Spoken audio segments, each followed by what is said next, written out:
JRM Sports welcomes you to the following presentation of WPIAL High School Football, produced by JRM Video Productions. Welcome to the Steel City, where the heartbeat of football echoes through generations, from the hollow grounds of Three Rivers to the roaring crowds at Ackershore. The legacy of the game runs deep in Pittsburgh, but it all starts here, under the Friday night lights, where young athletes build dreams, forge brotherhoods, and honor the tradition of Western Pennsylvania football. I know firsthand how these fields shape champions. I grew up just down the road playing for Steel Valley, where they know something about grit and toughness. The WPIL has produced some of the greatest talents the game has ever seen. And tonight, we witness the next generation, because in this city, it's about more than just wins and losses. It's about representing where you're from and doing it the Pittsburgh way. Time to show everyone why football in Western Pennsylvania is unlike anywhere else in the country. This is the Steelers High School Showcase. Here we go.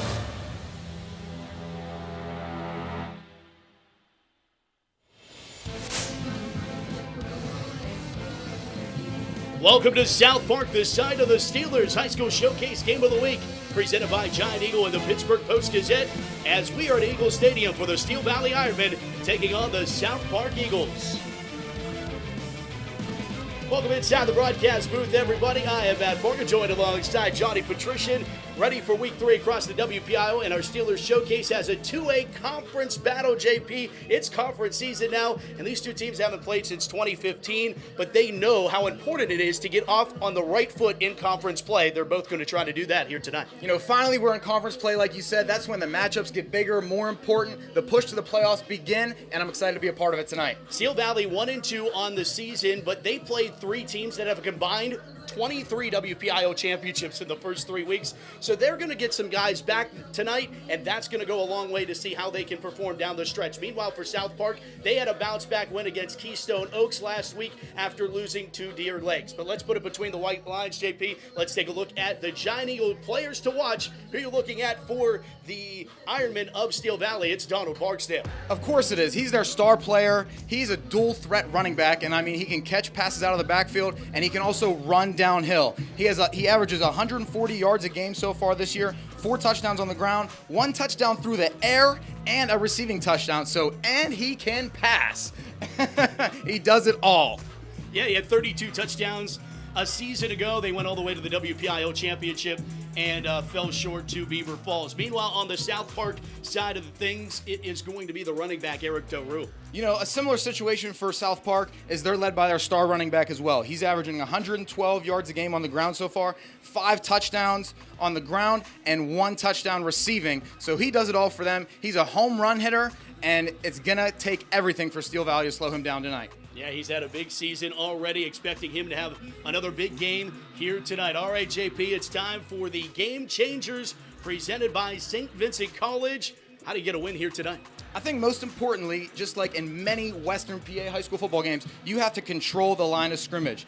South Park's coach, Abby, specified the importance of the trenches in this game. He believes that can be an advantage for them. And can Steel Valley, their O-line, provide the holes for Donald Barksdale to get creases and to keep them in this game? Secondly, which Steel Valley team shows up? Week 1, they got blown out by Clarendon 30-7. Week 2, they blew out Washington 28-8. And then last week, they got beat up on by Bishop Canavan 48-6. So this is, if there's a pattern, this is a good week for Steel Valley. And third, role players. These two teams are led by 2-star running backs, as we talked about, who can step up. For Steel Valley, no other player has over 55 rushing yards on the season, and their leading receiver has 57 yards other than Donald Barksdale. Will it be Logan Ludwig for South Park, or will it be Deron Barksdale, the brother of Donald, for Steel Valley? It's going to be bright. The lights are here in South Park tonight. The showcase, the Steelers Showcase, here on KDK Plus, all presented to you by Giant Eagle and the Pittsburgh Post-Gazette. Kickoff when we come back. Stick around. Steelers Style, presented by Neighborhood Ford Store, PNC, UPMC, and UPMC Health Plan. Watch our players, coaches, and special guests walk the runway to raise money for Steelers charities. Get your tickets at Steelers.com/SteelersStyle. To UPMC Sports Medicine, a huge center of excellence built by Freddie Fu. a fantastic, world-renowned place where we see athletes, we see patients of all walks of life, world-renowned surgeons, primary care sports medicine physicians, board-certified physical therapists, a comprehensive multidisciplinary assessment to evaluate for concussion, nutrition, athletic training, sports performance. Everything is right here that you need. We deliver that right to you. As someone who disrupts plans for a living, I can't say enough about the importance of life insurance. Sometimes you can see the end zone right ahead of you, you can have a clear shot, then bam, it's Cam. A policy from GBU Life can let you focus more on getting out from under what life throws at you and worry less about protecting the life you are working hard to build. You can get a policy with GBU Life that is affordable to you now and build on it for the future with their guaranteed purchase option rider. Get started protecting the life you are building today at gbu.org. Around here in the fall, harvest moons, cool, crisp evenings, and on Friday nights, legends come alive in Pittsburgh. WPIAL High School Football. Allegiant Community Federal Credit Union is a proud sponsor of the Steel City Game of the Week. Allegiant salutes the players, the fans, the cheerleaders, and the parents. Allegiant Community Federal Credit Union. 6 locations and a sponsor of this WPIAL High School Football broadcast.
You better be ready because here we go. It's the Steelers High School Showcase Game of the Week presented by Giant Eagle and the Pittsburgh Post-Gazette.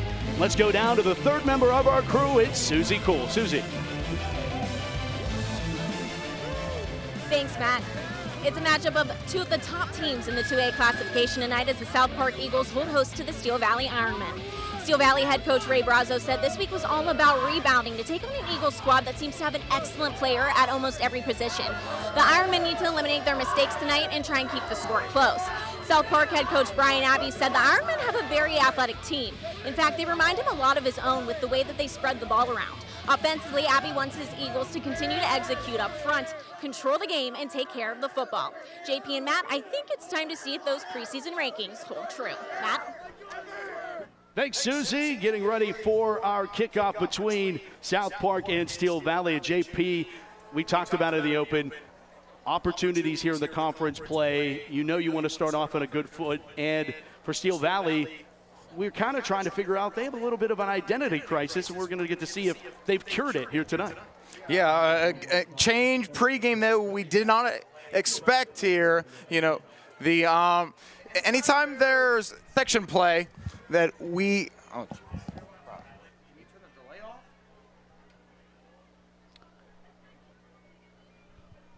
So right now we're waiting on kickoff. Steely McBeam in the house here for the Steelers. The high school showcase game of the week.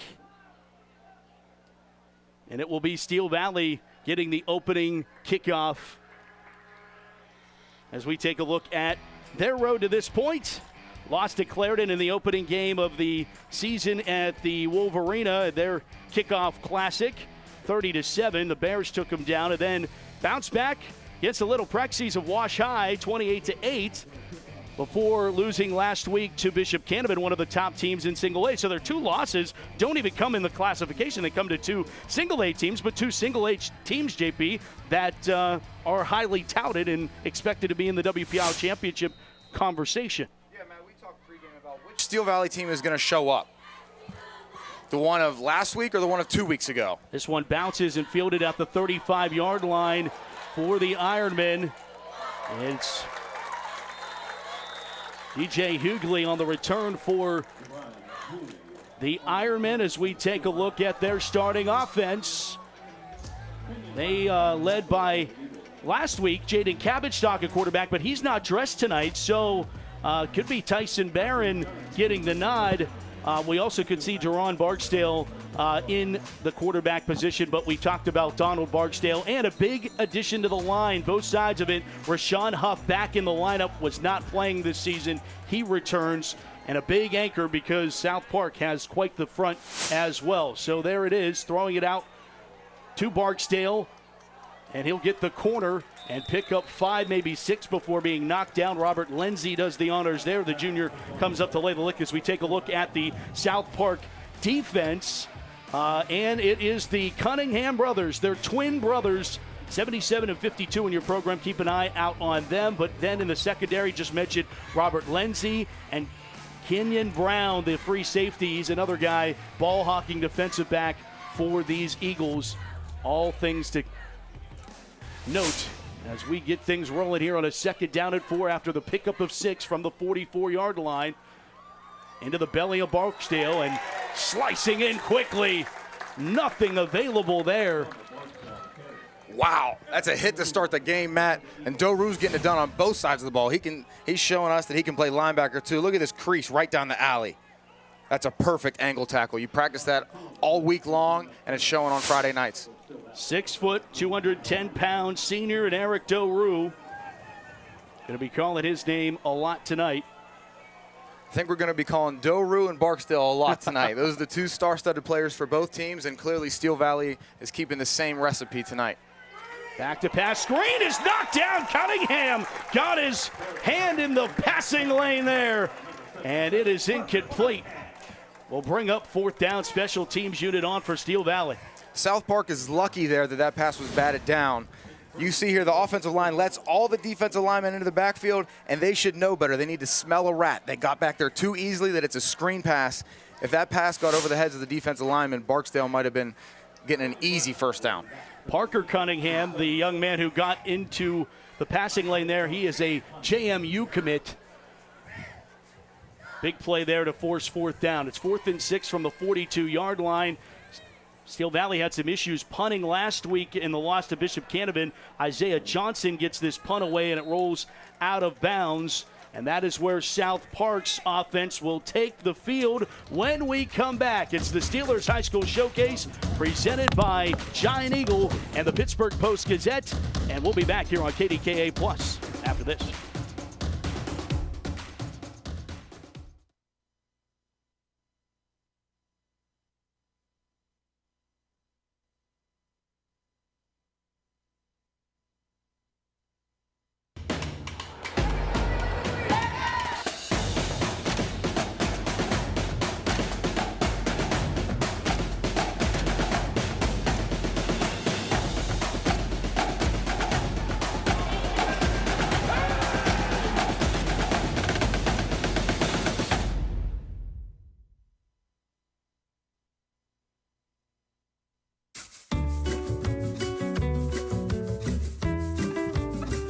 At 2 Men and a Junk Truck, we can remove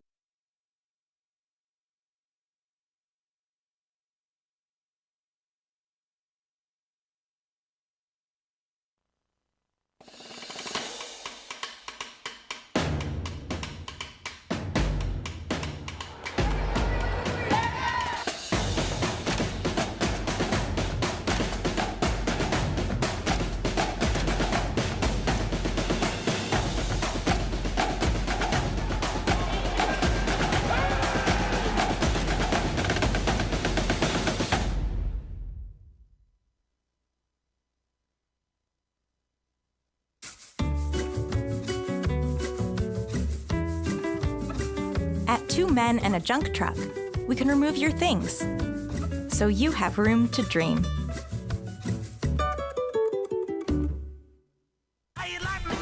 Think you've tried everything at Panera?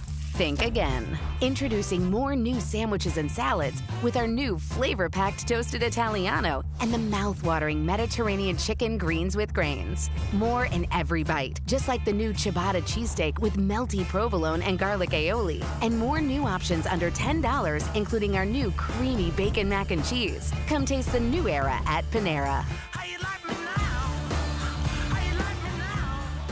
Fall is in the air at Pittsburgh's premier outdoor shopping, dining, and play destination, the Waterfront. Find fall weather gear at retailers like Old Navy, DSW, and Rally House. Dine at family-friendly restaurants like Primanti Brothers, Shorty's Tap and Taco, and more. Experience indoor playtime at Dave & Buster's, Urban Air, and more. Speaking of play, the Waterfront is a proud sponsor of this Steel City High School football broadcast and happy to support WPIAL football across our region. Visit us at waterfrontpgh.com for more information. It's Potomac Furniture's 75th anniversary sale. Celebrate our birthday with 40, 50, and 60% savings. Stop in today, Route 19 in McMurray, or visit PotomacFurniture.com. Furniture of distinction at a price you can afford. And we welcome you back here to South Park, Steelers High School Showcase.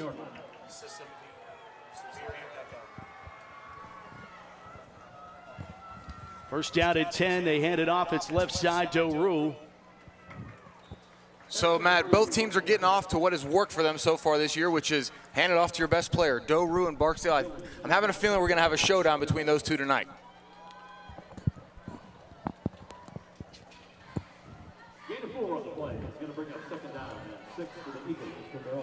It's going to bring up second down and 6 from the 23-yard line. 10:30 to play, opening quarter. First touch of the football here for the Eagles. Take a look at their offense here in a moment. South Park 420, 376, and 27 all-time, led by head coach Abby in his second season. They hand it off, and it goes nowhere. And Steel Valley all over this one. This time, it's Kylie Goodwine, the sophomore, makes the stop. Earlier this week, Coach Abby talked about the importance of the trenches in this game, offensive and defensive line. Either are they going to pave the way for Daru, and are they going to slow down Barksdale on the defensive end? And now he needs his offensive line to pass block here in third and long situation. Third down. Called officially 10.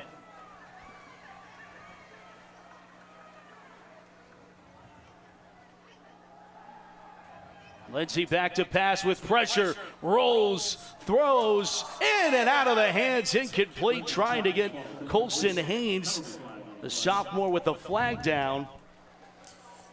You know, that's the unwritten rule for quarterbacks, is never throw across your body when you're scrambling. And South Park almost paid for it there.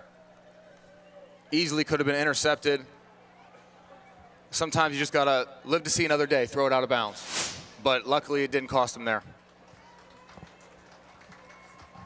Penalty decline, they say fourth down. Special teams unit comes out for South Park.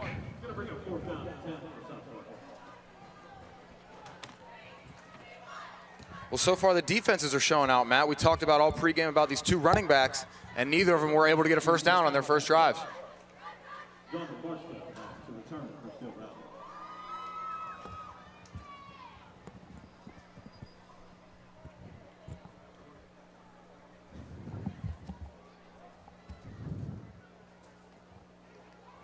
Oh, punts away. Fielded from the 48-yard line. Here's Barksdale reversing field. Barksdale finds a seam. Barksdale weaves his way to the 15. There's a flag down back behind the play around the 32-yard line. Clearly you can see his change of direction and agility when he gets some open space. Anytime you have a star player like Barksdale, you want to get him the ball as much as possible. And a punt return situation for an athlete might be the best opportunity you have to get some open grass.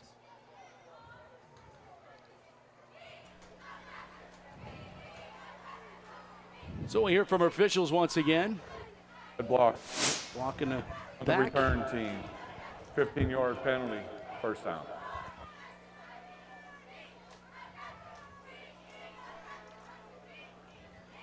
That was one of the things Steel Valley head coach Ray Brazzo told me earlier this week. In his 36th year as a head coach, second stint at Steel Valley in his sixth season, in this second stint.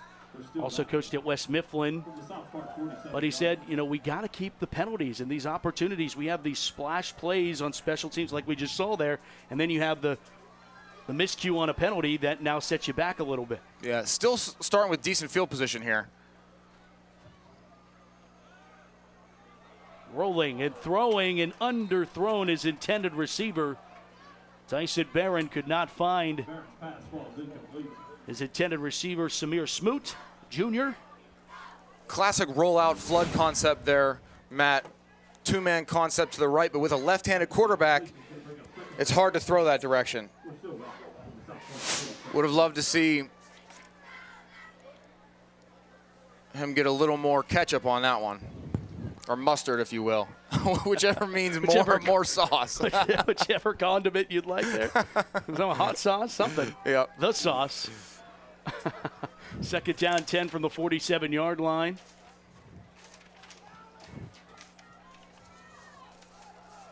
And a handoff right up the middle for Barksdale.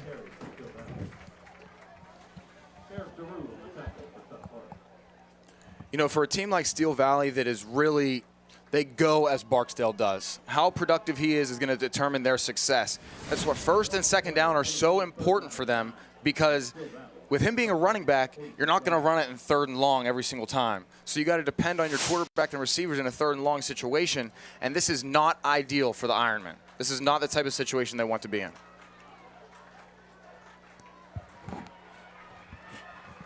Third down at 9. Back to pass, Barron throwing near side, double coverage, incomplete. Covered beautifully. Steel Valley's Deron Barksdale, the intended receiver, and Deron back after injury last week. Played a little bit last week, but lost it last year with the injury, and good to see him back. But double coverage there. Steel Valley is going to depend on obviously more than one Barksdale brother tonight. They need the other Barksdale to take the load off Donald Barksdale. And that's what they believe they had a season ago, JP, with kind of that two-headed attack. And Deron goes down with the knee injury and battles his way back. It was not an easy recovery process. Fourth down, punt unit back out. Punt it away for Isaiah Johnson, fielded at the 10-yard line. And here's Kenyon Brown, who had a return already this season. He returns to the 21-yard line. There is a flag down. We'll check with the officials before we give the ball back to South Park.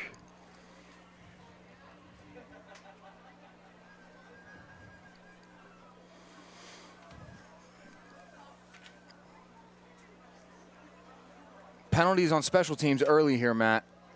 That's a theme so far for each team, and especially for South Park, it's going to affect them more than Steel Valley's penalty did because they're already in their own territory.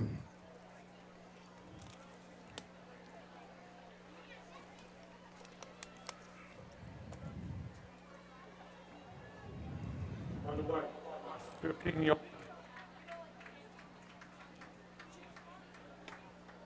15-yard penalty on Steel Valley. That will move South Park up to the 35-yard line. We'll come back when we burn a timeout here at the Steelers High School Showcase, presented by Giant Eagle with the Pittsburgh Post-Gazette on KDKA+. In a world of big corporations and interpersonal experiences, there's something truly special about family-owned businesses. For over 70 years, the Mike Kelly Automotive family has been serving the community with integrity, honesty, and a commitment to putting families first. And we're not stopping anytime soon. Our commitment to excellent sales and service remains stronger than ever. Visit us today and experience the Mike Kelly Automotive difference. Because when you buy from us, you buy from family. The Build. What is it that drives us to follow our dreams, to build them from scratch, from the heart? For us, it's the same ideals of hard work, craftsmanship, and unity that define our great nation. It begins with trusting in yourself and having a team behind you that believes any dream is possible, and that every project is a vision of what can be, of who you are, and the future that you continue to build. From our family to yours, 84 Lumber, where quality and pride come together, one dream at a time. Hi, Hi, my name's Nathan Holmes, and I'm the owner of Three Rivers Grown. The way Three Rivers Grown works with local farms, we help them get their products to market. We have these farmers who are committed to growing the very best produce that they can, picked the day before and delivered to the store the next day. Giant Eagle's mission, beyond the relationship with local farms, they're also looking for us to help source the best quality stuff. I'm Nathan Holmes, and this is my Giant Eagle. Did you know you can make your home or building look brand new? For the whole project, or just spot repointing, make your home exterior brand new like when it was built. Call or visit Mariani-Richards.com. Tonight's broadcast is brought to you by UPMC Sports Medicine, by GBU Life, by Allegiant Community Federal Credit Union, by Giant Eagle, grocery shopping made easy. Big first run to start things here for South Park. It's Eric Doru breaking free and into Steel Valley territory at the 49-yard line. Longest play of the game so far, Matt. They run outside zone, and that crease opens up. Anytime you have outside zone, the offensive line is moving lateral, and then there's a crease that's going to open up, and you're going to hit it going vertical. It's exactly how they drew it up.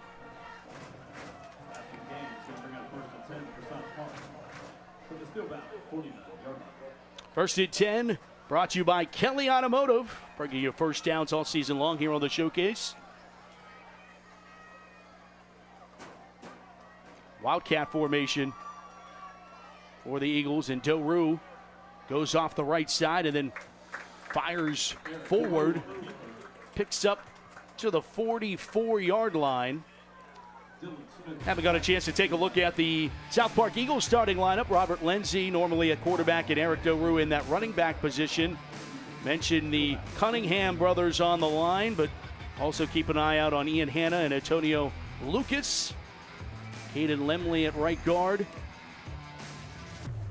Matt, I love the Wildcat approach, especially in high school football, because when you have a regular quarterback in there and he just hands the ball off, basically he's a wasted body after he hands it off. But with the Wildcat or a quarterback that's running the ball, you gain a blocker. Second down, 5. Carry forward, and a great convoy that pushes across that first down line for Doru. It's a fresh set of downs for the Eagles. Classic quarterback lead there. That is day one install. Almost a false start, I thought, for a second there by the fullback, but it worked there.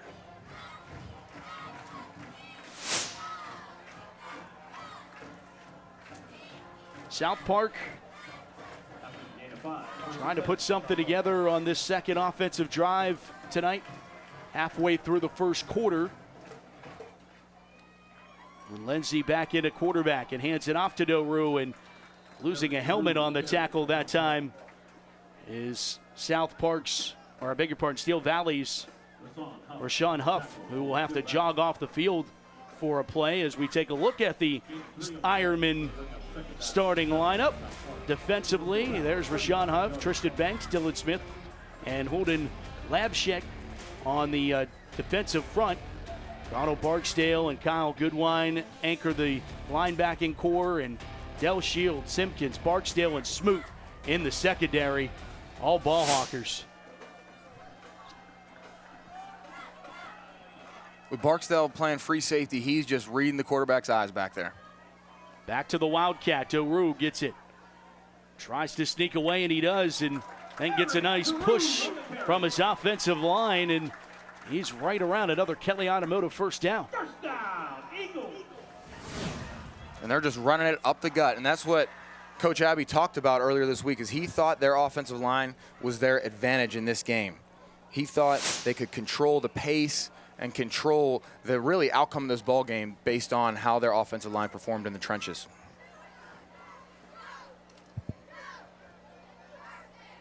While Steel Valley has great athletes, their lines are a little lighter than South Park's are. That's going to be one of the things we got to keep an eye out tonight. Battle in the trenches. First and 10 from the 27-yard line, and keeping off the right side is Lindsey, and he's going nowhere. Going absolutely nowhere. Tristan Banks, the senior, on the tackle. Just a quarterback keep there on the zone read. Quarterback's reading the defensive end. If he crashes, then he keeps it. And if he stays there, if the defensive end stays there, then he's going to hand it off. That's Rashawn Huff, and boy, did Steel Valley miss him last week. Yeah. You know, in high school football, it's not a long season. So anytime some of your star players are missing games, that can derail your entire season. Second down, 13 at the 30-yard line for the Eagles. 2-1 so far in the 2024 campaign. They go pistol formation. Lindsey play action, rolls, dumps it off. Nice catch by Doru, and he's out at the 25-yard line. So a lot of movement there for a minimal gain, but it'll bring up third down. And sometimes those types of plays, JP, designed to keep the defense honest on what you're able to do. That's exactly what it is, Matt. It's all smoke and mirrors. It's all about putting Daru in different spots and disguising him to the defense and finding different ways to get him the ball, whether it's in the flat, out of the backfield, screen passes, and they're just being creative and finding new ways each and every down. So it's third down and 7. Ball resting just inside the 25-yard line. Wildcat for Doru. And they hand it off to Lindsey, who was coming in motion on the jet motion. Lindsey a race to the corner. He has the first down. Nicely drawn up and even better executed for the Eagles. First down, South Park. And Wildcat, at least we haven't seen it so far this year, Doru is not a passing threat. So with this jet sweep action, he's either going to hand it or that jet sweep is a complete decoy disguise, fake the jet sweep, and do quarterback lead again like we've already seen. That's the first wrinkle we've seen in the Wildcat. And it gives them a first down as we enter the Allegiant Community Federal Credit Union red zone. If I were South Park, I'd stay with the Wildcat. That has the hot hand so far this drive. Now you just got to punch it in. Doru takes the snap, calls his own number, and gets tripped up. Steel Valley's Kaysen Simpkins trips up Doru, but not before a 6-yard pickup on first down. And you can look at the wide receiver splits, their alignment pre-snap. They're all the way down at the bottom of the numbers. So with Doru already not being a passing threat because he's a running back playing Wildcat quarterback, they're intentionally splitting out their receivers that far to give him more space. Yeah, whistles as see a new formation for the Eagles here. And that might have caused some confusion and thus a pre-snap penalty.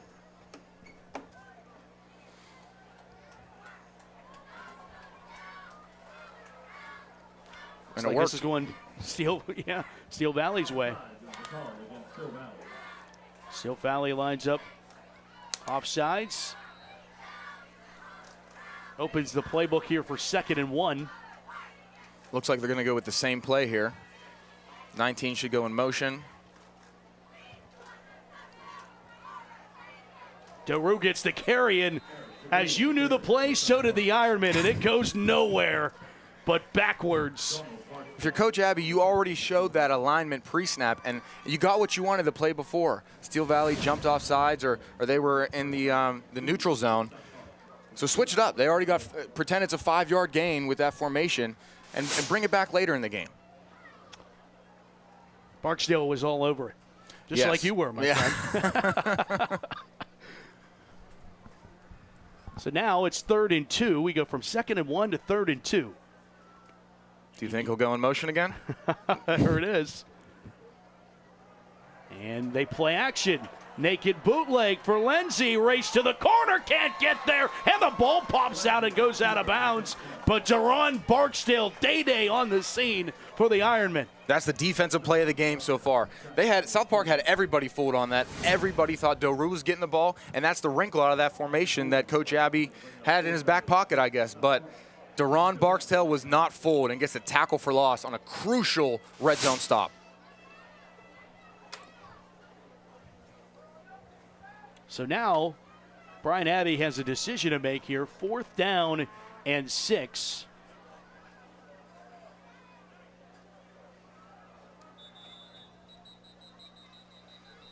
I think you might want to take a time to think about it.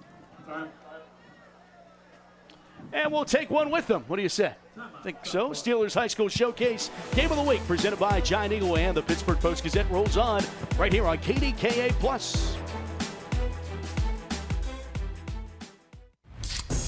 By the time this Steelers fan is finished drinking his Pepsi, you'll be 15 seconds closer to game time. Steelers watching. Better with Pepsi. Craving the best burgers in town? Welcome to Moonlit Burgers, voted Best Burger 2024. From classic smash burgers and chicken sandwiches to salads and Millie's soft serve and shakes, we've got something for everyone. Enjoy our refreshing selection of local drafts, cocktails, and boozy shakes at the bar. Experience the magic of Moonlit Burgers, where flavor meets fun. Locally owned and operated, proudly serving the Pittsburgh community. I'm attorney Edgar Snyder. For over 40 years, you've watched me do my signature point on TV. But who am I pointing at? He's pointing at someone who's been hurt in an accident.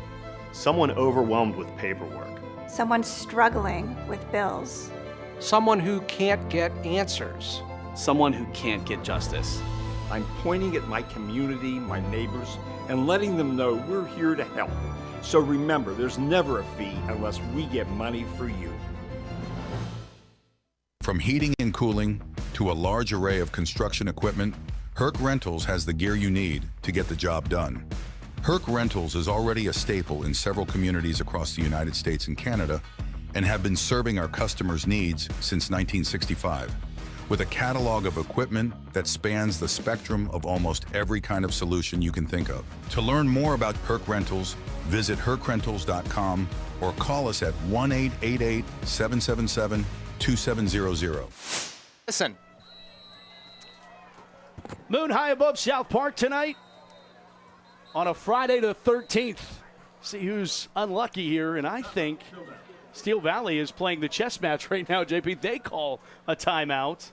Well, I think they were expecting that jumbo package, and South Park went back to the Wildcat like they did for the majority of the drive, which I think was a smart move on South Park. And clearly Steel Valley didn't like what they saw. Great crowd on hand here at South Park tonight, home of the Eagles. Gorgeous setting here.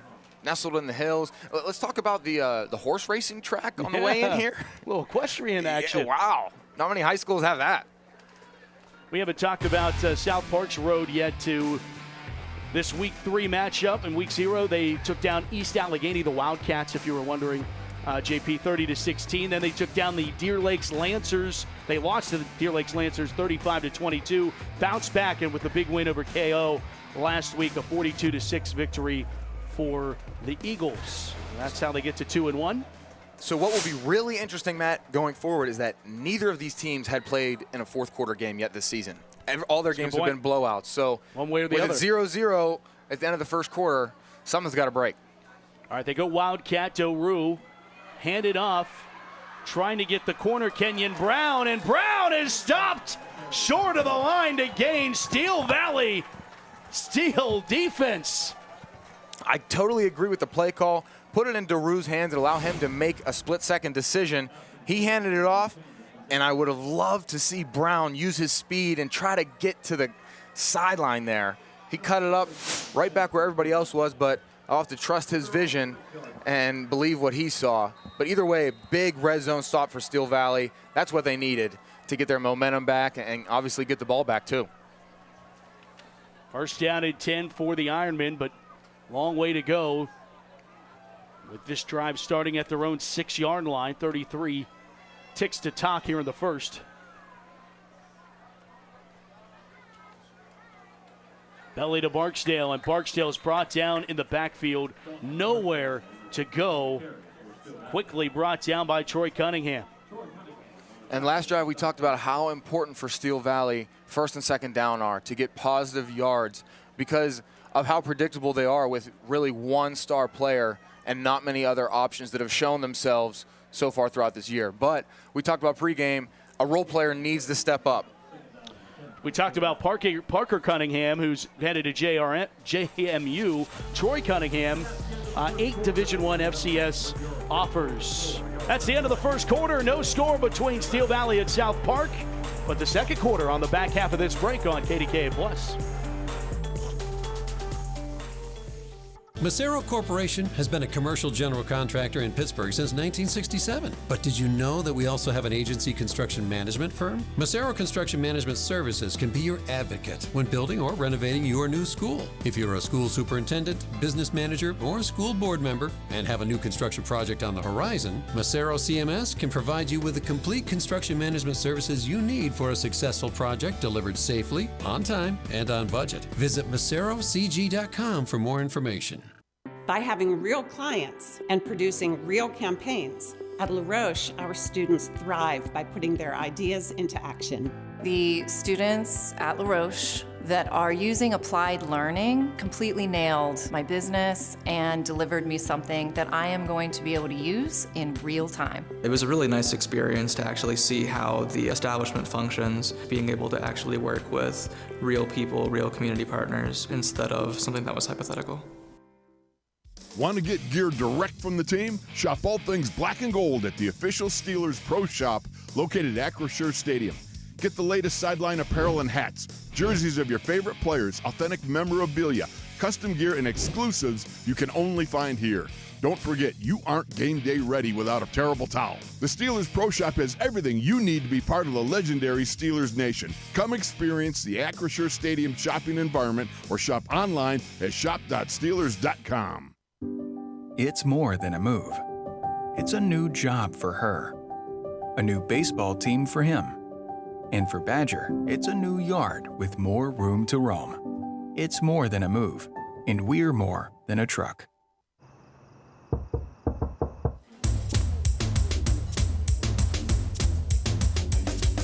I need you. I need you every single day, and I want you. I want you every single way, and I need you. I need you every single way, and it's love, it's love, it's love, it's la la la la la, it's love, it's love, it's love. It's Potomac Furniture's 75th anniversary sale. Celebrate our birthday with 40, 50, and 60% savings. Stop in today, Route 19 in McMurray, or visit PotomacFurniture.com. Furniture of distinction at a price you can afford. Tonight's broadcast is brought to you in part by Macero Construction, by Herc Rentals, by Kelly Automotive, by La Roche University. Be your authentic self.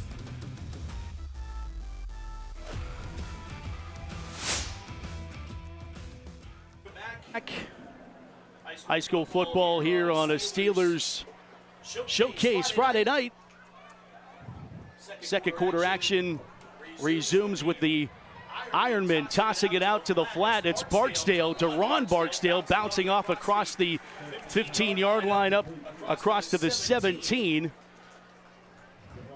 And we got a special guest up here in the broadcast booth. Tyler Matakevich joins us, Steelers linebacker in the house. And Tyler, thanks so much for joining us. Oh, I appreciate you guys having me. I'm excited to be here. I have to imagine being here on a Friday night brings back some memories. Oh, it definitely does. All the memories when you're a younger kid, being here, even the little kids in all their Pop Warner uniforms, it's definitely bringing me back. What stuck out to you in your high school football career? You obviously had a dream to make the National Football League. What was that thought process like when you were trying to strive to chase that dream? Yeah, definitely. It was awesome. When you're a young kid, you know, you all have dreams and aspire to be in the NFL, and then just never lost hope, you know what I mean? Kept working my tail off, and fortunate enough for everything to work out. Yeah, and then an opportunity to now be here with the Steelers and the showcase. It's pretty cool that being able to showcase the Steelers in youth football, it's an important part of it because it's eventually going to be the future of the NFL someday. Oh, no doubt about it. I think it's so important, at a young age, too, to learn the basics and the fundamentals and stuff, and it'll only help you in the future. So you Tyler, played at St. Joseph High School. Talk about your career there, a pretty impressive one. I mean, you had a total of, 56 total touchdowns in your high school career? Had a couple. Oh, no, it's awesome. St. Joe's was awesome, and I'm very fortunate enough every year. My coach there, Coach Dodell Vecchia, lets me come back and do a football camp. 4th of July? We do a 4th of July weekend. Oh, awesome. So we do like a free camp for the kids and stuff like that, and they love it. So, and just love going back to the high school. Now, I know, kind of a fun fact, you two played each other in college football. You were at Temple and JP was at Penn State. How crazy is that? That is correct. That is crazy that we're both up here right now. It was actually my first college game ever, and we were playing Temple, a cross-state opponent, if you will, and we took them lightly, and Temple upset us. And I remember it like it was yesterday. I think you guys had like 9 sacks against us.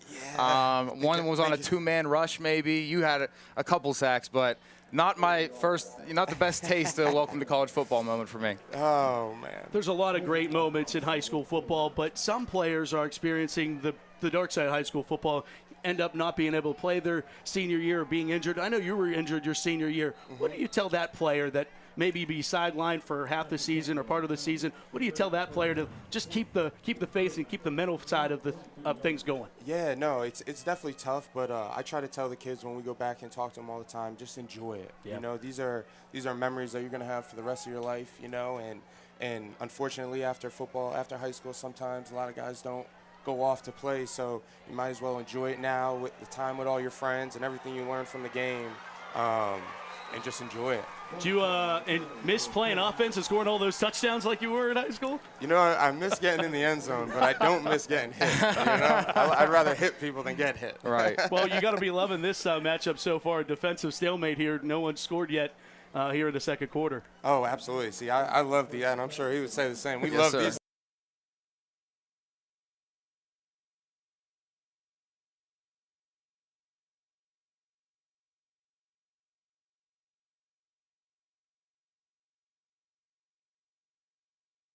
Everything. Talk about the difference between high school, college, and the pros in terms of each level. For some of these kids, won't ever get to experience that. Yeah, no, the high school level is definitely, I feel like there's just so much joy, and like as I was saying before, you just got to enjoy the time with your friends and your buddies out there and stuff like that, because once you get to college, as you know, it's like a job. Yeah. You know what I mean?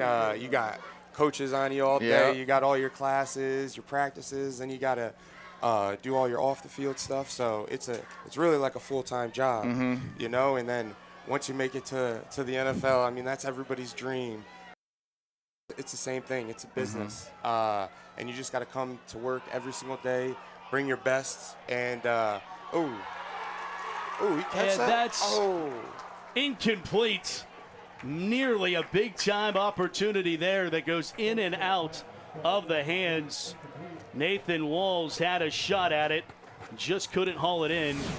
Take another look at this. Thought he came down with it. Trying to make this interception. So Steel Valley has shown that they're not afraid to allow other players to throw the ball. They have a touchdown earlier this year. Barksdale threw it, and they let the other Barksdale brother throw it right there. So now it's 3rd down and 9. Rolling to the right side.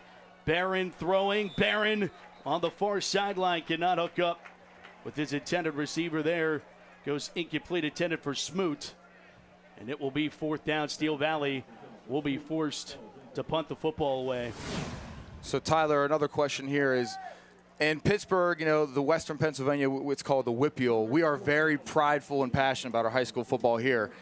Do you feel that sense of passion and pride from where you're from in terms of high school football within the communities? Or is that something that we all think is from where we're from? I like to imagine we all think that. We had the football town. But no, the atmosphere here is unbelievable, you know. And we used to go to high school football games all the time and watch young Joey Porter. And now the fact that I'm playing with him is a little crazy. surreal. But that's wild. It was crazy. We used to go watch him and stuff like that play. And now he's up there seeing him running around. It's crazy. Well, Tyler, thanks so much for stopping in the booth with us, and best of luck the rest of the season. Appreciate you guys having me. All right, we're going to take a break, and we are going to come back with more. It's the Steelers High School Showcase Game of the Week. Tyler Benikevich joining us here, and we'll continue our coverage of the Game of the Week right after this on KDK Plus.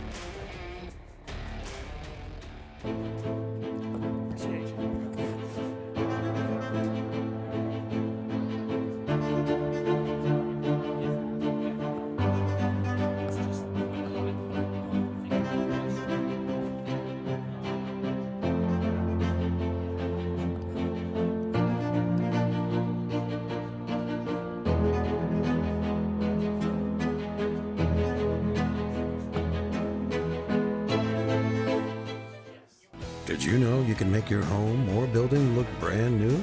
For the whole project, or just spot repointing, make your home exterior brand new like when it was built.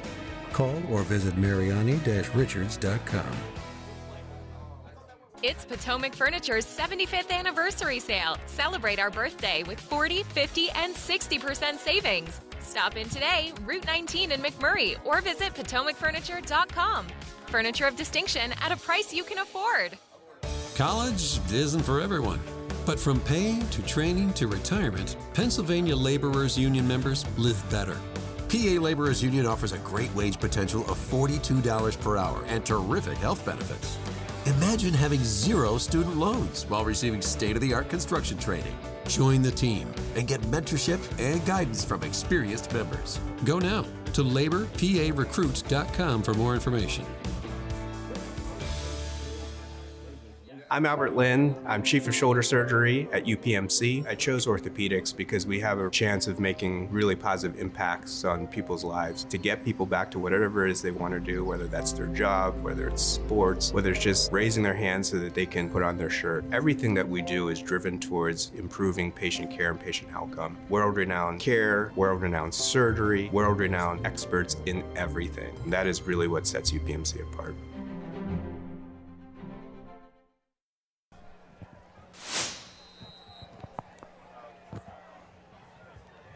Continuing our coverage here from South Park.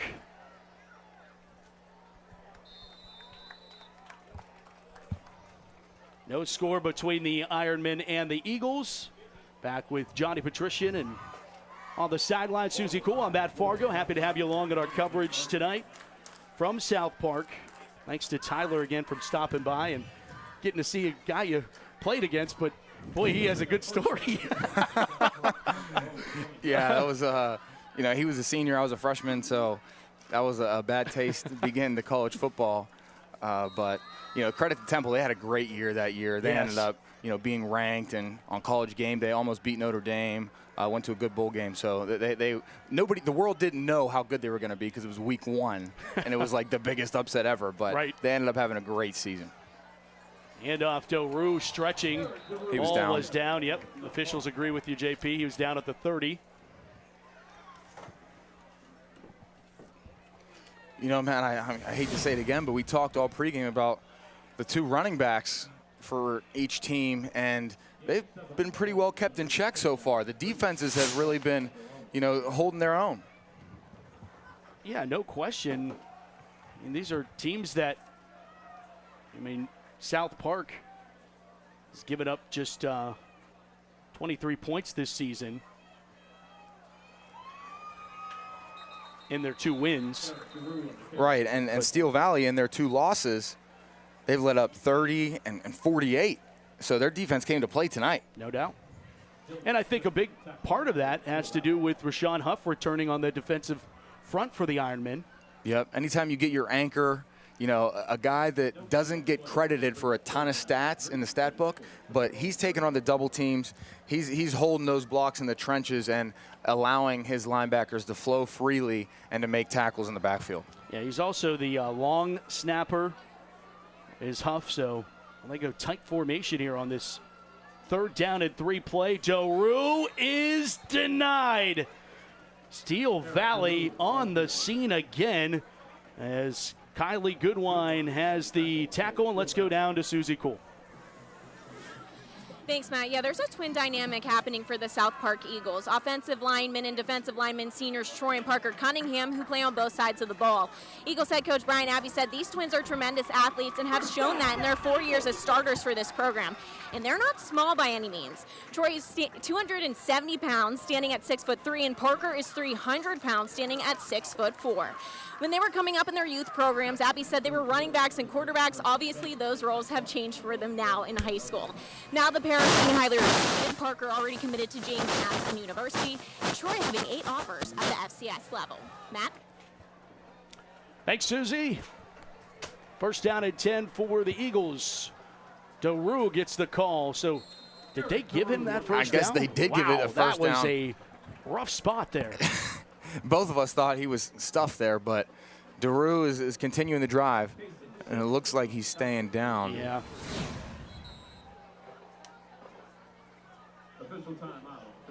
In that first quarter, JP, and now already here into the second, but Steel Valley didn't have a first down in the first quarter. Well, then, to their surprise and to their benefit, the score is still 0-0. The time of possession in the first quarter, 8:52 to South Park to 1:57 to Steel Valley, and this game's still 0-0. That's unbelievable. I mean, South Park had about a 90-yard drive and stalled out on the 5-yard line. Yep. So that explains that time of possession. This is cause for concern here. Obviously still walking on his own, and that's good to see. But Eric Daru seems to be where the offense will come from, especially out of that Wildcat formation. Athletic training staff to look at him, and be interesting to see what South Park tries to do on a second down and 5 without 21 on the field. Yeah, and this is what we talked about pregame. One of their role players has to step up. They can't depend on Daru for everything. Lindsay in at quarterback, and he'll hand it off. It's Brown for a first down. Kenyon Brown for the first down, and a first down brought to you by Kelly Automotive. Brown has some burners on him. He got downhill quickly and got to the second and third level before Steel Valley even knew it. Offered to Central State University on Sunday. Was excited to post his offer on X, as the kids are very popular now in doing that. And who started that? I feel like somebody I know might have started that trend, posting their offers on social media. I don't know if I like that, having credit for that or not. But I'm it changed, giving you changed credit the game. there, brother. I'm giving you credit. Everybody does. NIL is your fault. Yeah, I didn't turn it into the monster that it is today. But it might have started, and it just had a snowball effect. Right. You never know. You know, that small spark turns into a flame, right? Brown again picks up 4 to the 49-yard line. I'll tell you what, Brown has filled in nicely for the injured Daru. And he's going to be the bell cow going forward until Daru comes back.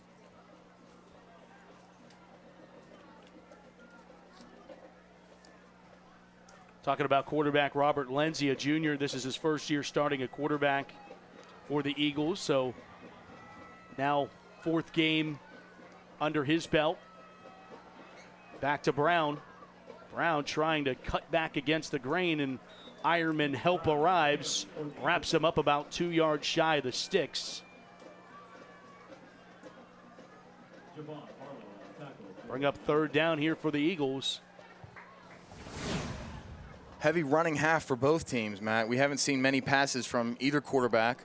We saw a running back pass, but I think the same recipe is going to be coming here on 3rd and short. Eagles drop down to 2A for the first time since 2015, which is the last time these two teams met. They met 23 times. The all-time series between them is in Steel Valley's favor, 11, 10, and 1 all-time between these foes.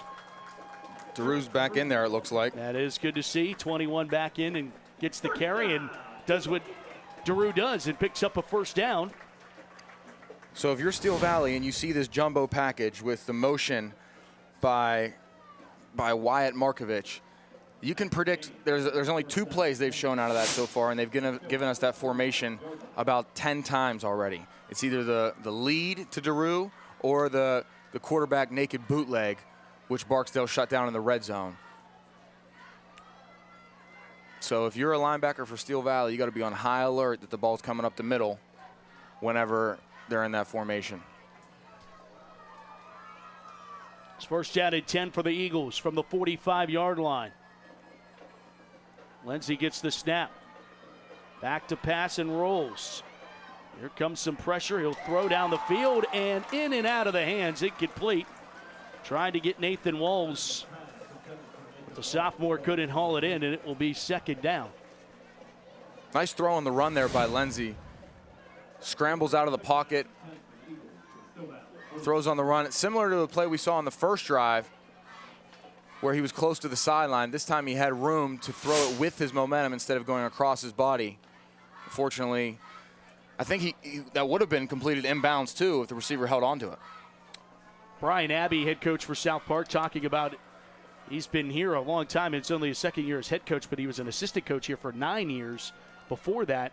Said first time he could remember all 5 offensive linemen returning from a season ago. And you could see that gives the lanes there for Daru, who this time only gets back to the original line of scrimmage, it seems. It'll be third down at 10. Steel Valley says we got a pretty good defensive front, too.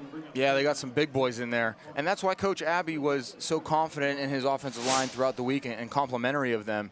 And that is their bread and butter. That is the most important group of his team. You know, they're going to go as the offensive line goes. It's very rare in any level of football that you have all 5 stars returning on the line. Back to pass. Some pressure. They get it out to Daru, but he'll only get a yard. That's it.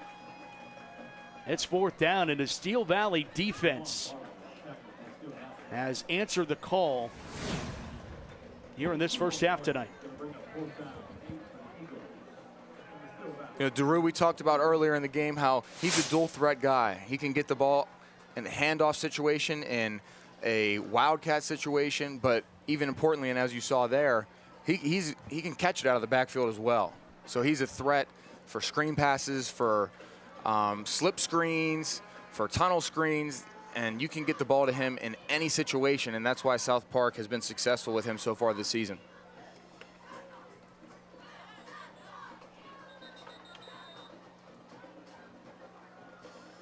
Timeout has been taken, and we'll take one as well. South Park, Steel Valley. A defensive struggle here on the showcase on KDK Plus. This awesome gift is from my grandma. I use free pay policy from GB Life. What does it do? It accumulates cash value, helps protect my future insurability, and it may even earn dividends. What's so great about that? My policy will grow with me. Plus, I get access to the GB Life Youth Leaders Program, scholarships, and more. Oh. You might be interested in a GB Life annuity. You're probably thinking about retiring soon, right, Mrs. Jones? Fall is in the air at Pittsburgh's premier outdoor shopping, dining, and play destination, the Waterfront. Find fall weather gear at retailers like Old Navy, DSW, and Rally House. Dine at family-friendly restaurants like Primanti Brothers, Shorty's Tap and Taco, and more. Experience indoor playtime at Dave & Buster's, Urban Air, and more. Speaking of play, the Waterfront is a proud sponsor of this Steel City High School football broadcast and happy to support WPIAL football across our region. Visit us at waterfrontpgh.com for more information. You've got dreams, might even be something big. Imagine what you could do with the right solutions. Secured against evolving threats and set up to make the right decisions faster. At Acrisure, we help protect and grow everything you've worked so hard to build. We are the brightest people using the best of technology. We are an extraordinary advantage for you. We are Acrisure. Quiet on set? No way. This is Jake's time to shine, and Ryan's, and our crew. Cameras, check. Drones, check. Checking that shot we just checked? Double check. We ain't got time to chill. We're out here capturing this action. This is when we get to work, to bring you every moment live, no matter what. Broadcasting changes everything. Transform how you experience the game with JRM Video Production. Tonight's broadcast is brought to you by the Pittsburgh Post-Gazette, by the Waterfront, by Two Men and a Junk Truck Pittsburgh, by Panera Bread.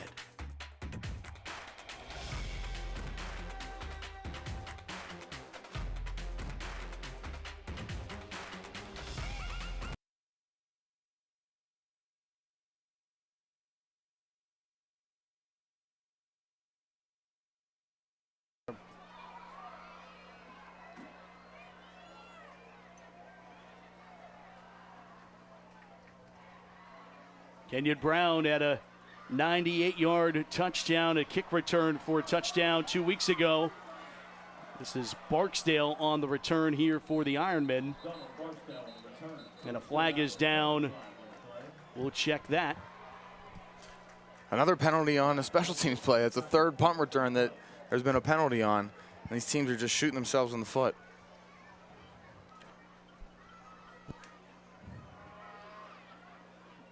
.136 to go here in the second. And they added a score accidentally to the scoreboard.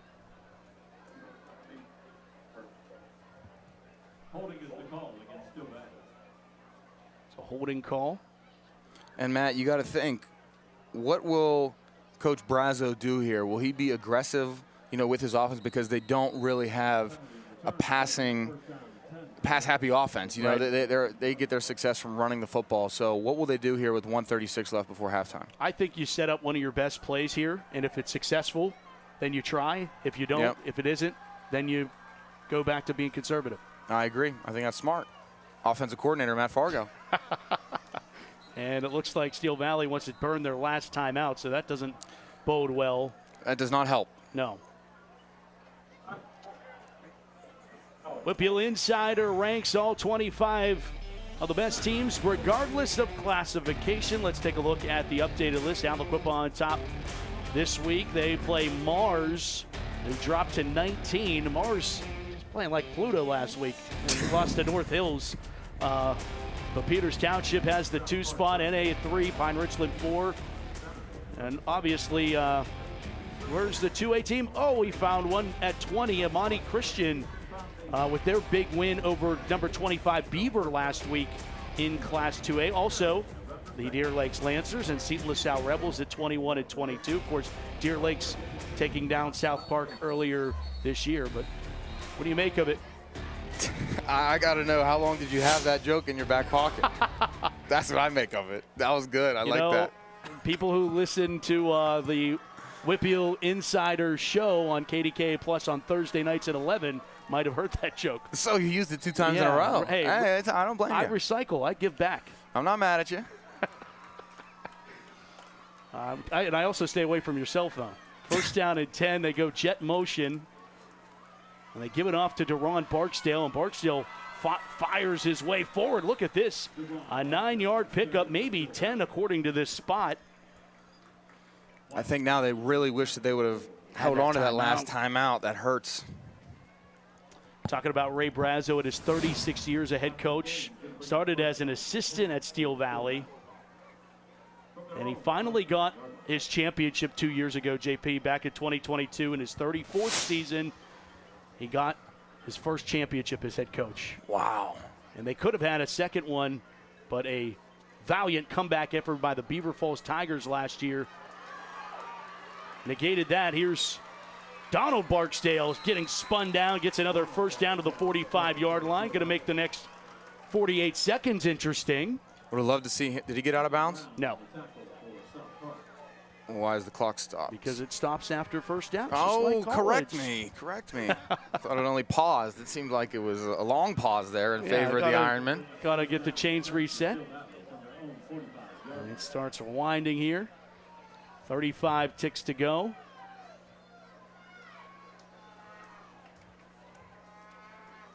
Barron. Southpaw throws tall for his intended receiver, Deron Barksdale, and he is going to get out and stop the clock. Maybe? No. They say keep winding it. He was so close. I think he was fighting to get out of bounds, and South Park did a great job of holding him. And I think this is going to be the half. They don't have any timeouts left in the pocket. Didn't have time to go spike it, so how about a deadlock at 0 in the first half of our Steelers High School Showcase? We did not predict that. I hope you took the under. Eagles and Ironman square at 0 at the break. Coming up, the Shell halftime show with Susie Cool. And she'll have new segment, the hot seat. We put a couple players on the hot seat, a little this or that. Love that. We're going to have that and a lot more coming up at halftime. Coaches headed into the locker room, and we have one of them, Susie Cool, down on the sideline.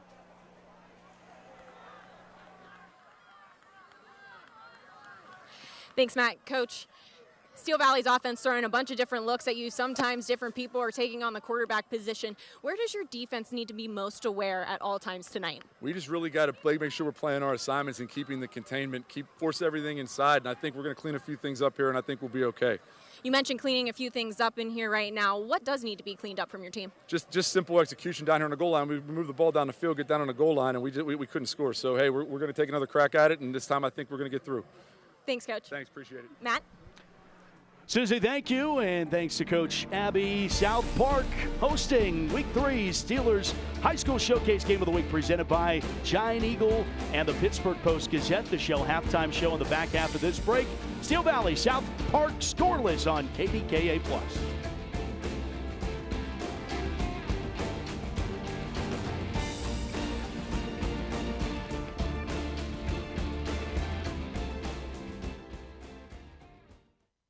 At Laway, we understand the power of personalization. From hats to water bottles, our expert services include screen printing, embroidery, and a variety of promotional items. We also specialize in team sports gear. What truly sets Laway apart is our dedicated design team, including our talented on-staff graphic designers and exponential customer service. Choose Laway to make a lasting impression on and off the field. From heating and cooling to a large array of construction equipment, Herc Rentals has the gear you need to get the job done. Herc Rentals is already a staple in several communities across the United States and Canada and have been serving our customers' needs since 1965. With a catalog of equipment that spans the spectrum of almost every kind of solution you can think of. To learn more about Herc Rentals, visit hercrentals.com or call us at 1-888-777-2700.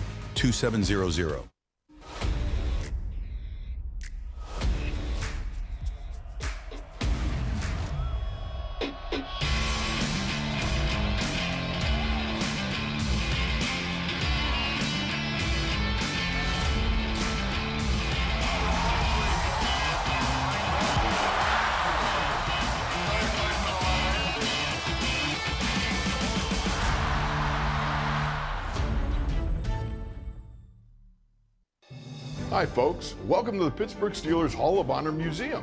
Thanks. They really wore that back then, Grandpa? Yeah, they really did. Playing back then was tough, believe me. Now this is the best era. Nobody could beat that dynasty. I couldn't agree more. Those teams were unstoppable. Now, I don't know about that, but the team was really good in the 90s. Come on, you couldn't catch those teams in the 2000s. They went the distance, literally. That's what I'm talking about! Yes! The 70s are definitely the No best. way! The 2000s, hands down. Whoa, guys, stop fighting. I think every era was pretty sweet. You said it, kid. I hope you guys enjoyed yourselves, and I hope to see you back here soon. Wait, your tea? Seems like a nice spot.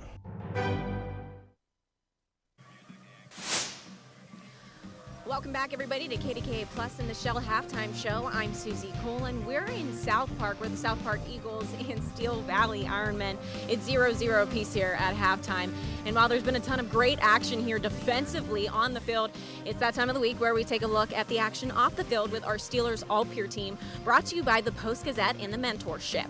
And this week, we're taking a look at Paul Williamson from Chartiers Houston. Paul is a captain on the football team who exemplifies leadership both on and off the field.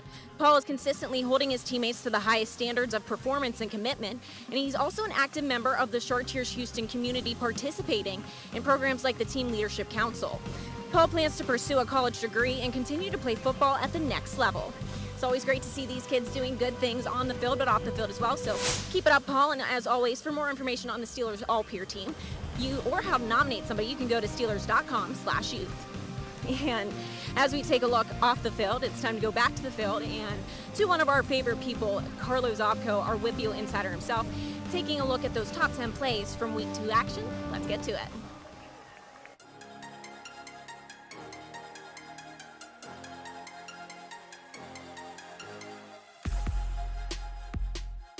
Welcome back to the Whippio Insider Show. It's your favorite segment of the game, the top 10 plays of week number 1. I'm your host and Whippio Insider, Carlo Zopko. We had some unbelievable plays on the gridiron last week on Friday night and Saturday afternoon as some games were rained out. I can't wait to get into the countdown, and let's just get right into it right now. At number 10, we're going to go to the Hopewell and Armstrong game, and it's going to be Hopewell with a huge defensive stop, and it's going to be Hopewell's Xander Muzzy taking the fumble all the way back 88 yards for the score. Hopewell's going to go on to win this game. At number 9, we're going to go to Aliquippa Avonworth, and it's going to be Aliquippa quarterback Marquise Council, who's going to find his guy Harrison Walker, who's going to do a beautiful toe tap for the score. Whips go on to dominate. At number 8, we're going to go to a 2-point conversion play, and it's going to be Chartiers Valley's Julius Bess, who rolls right and finds Luke Miranda, who's making a diving grab for the 2-point conversion. Great win by Char Valley.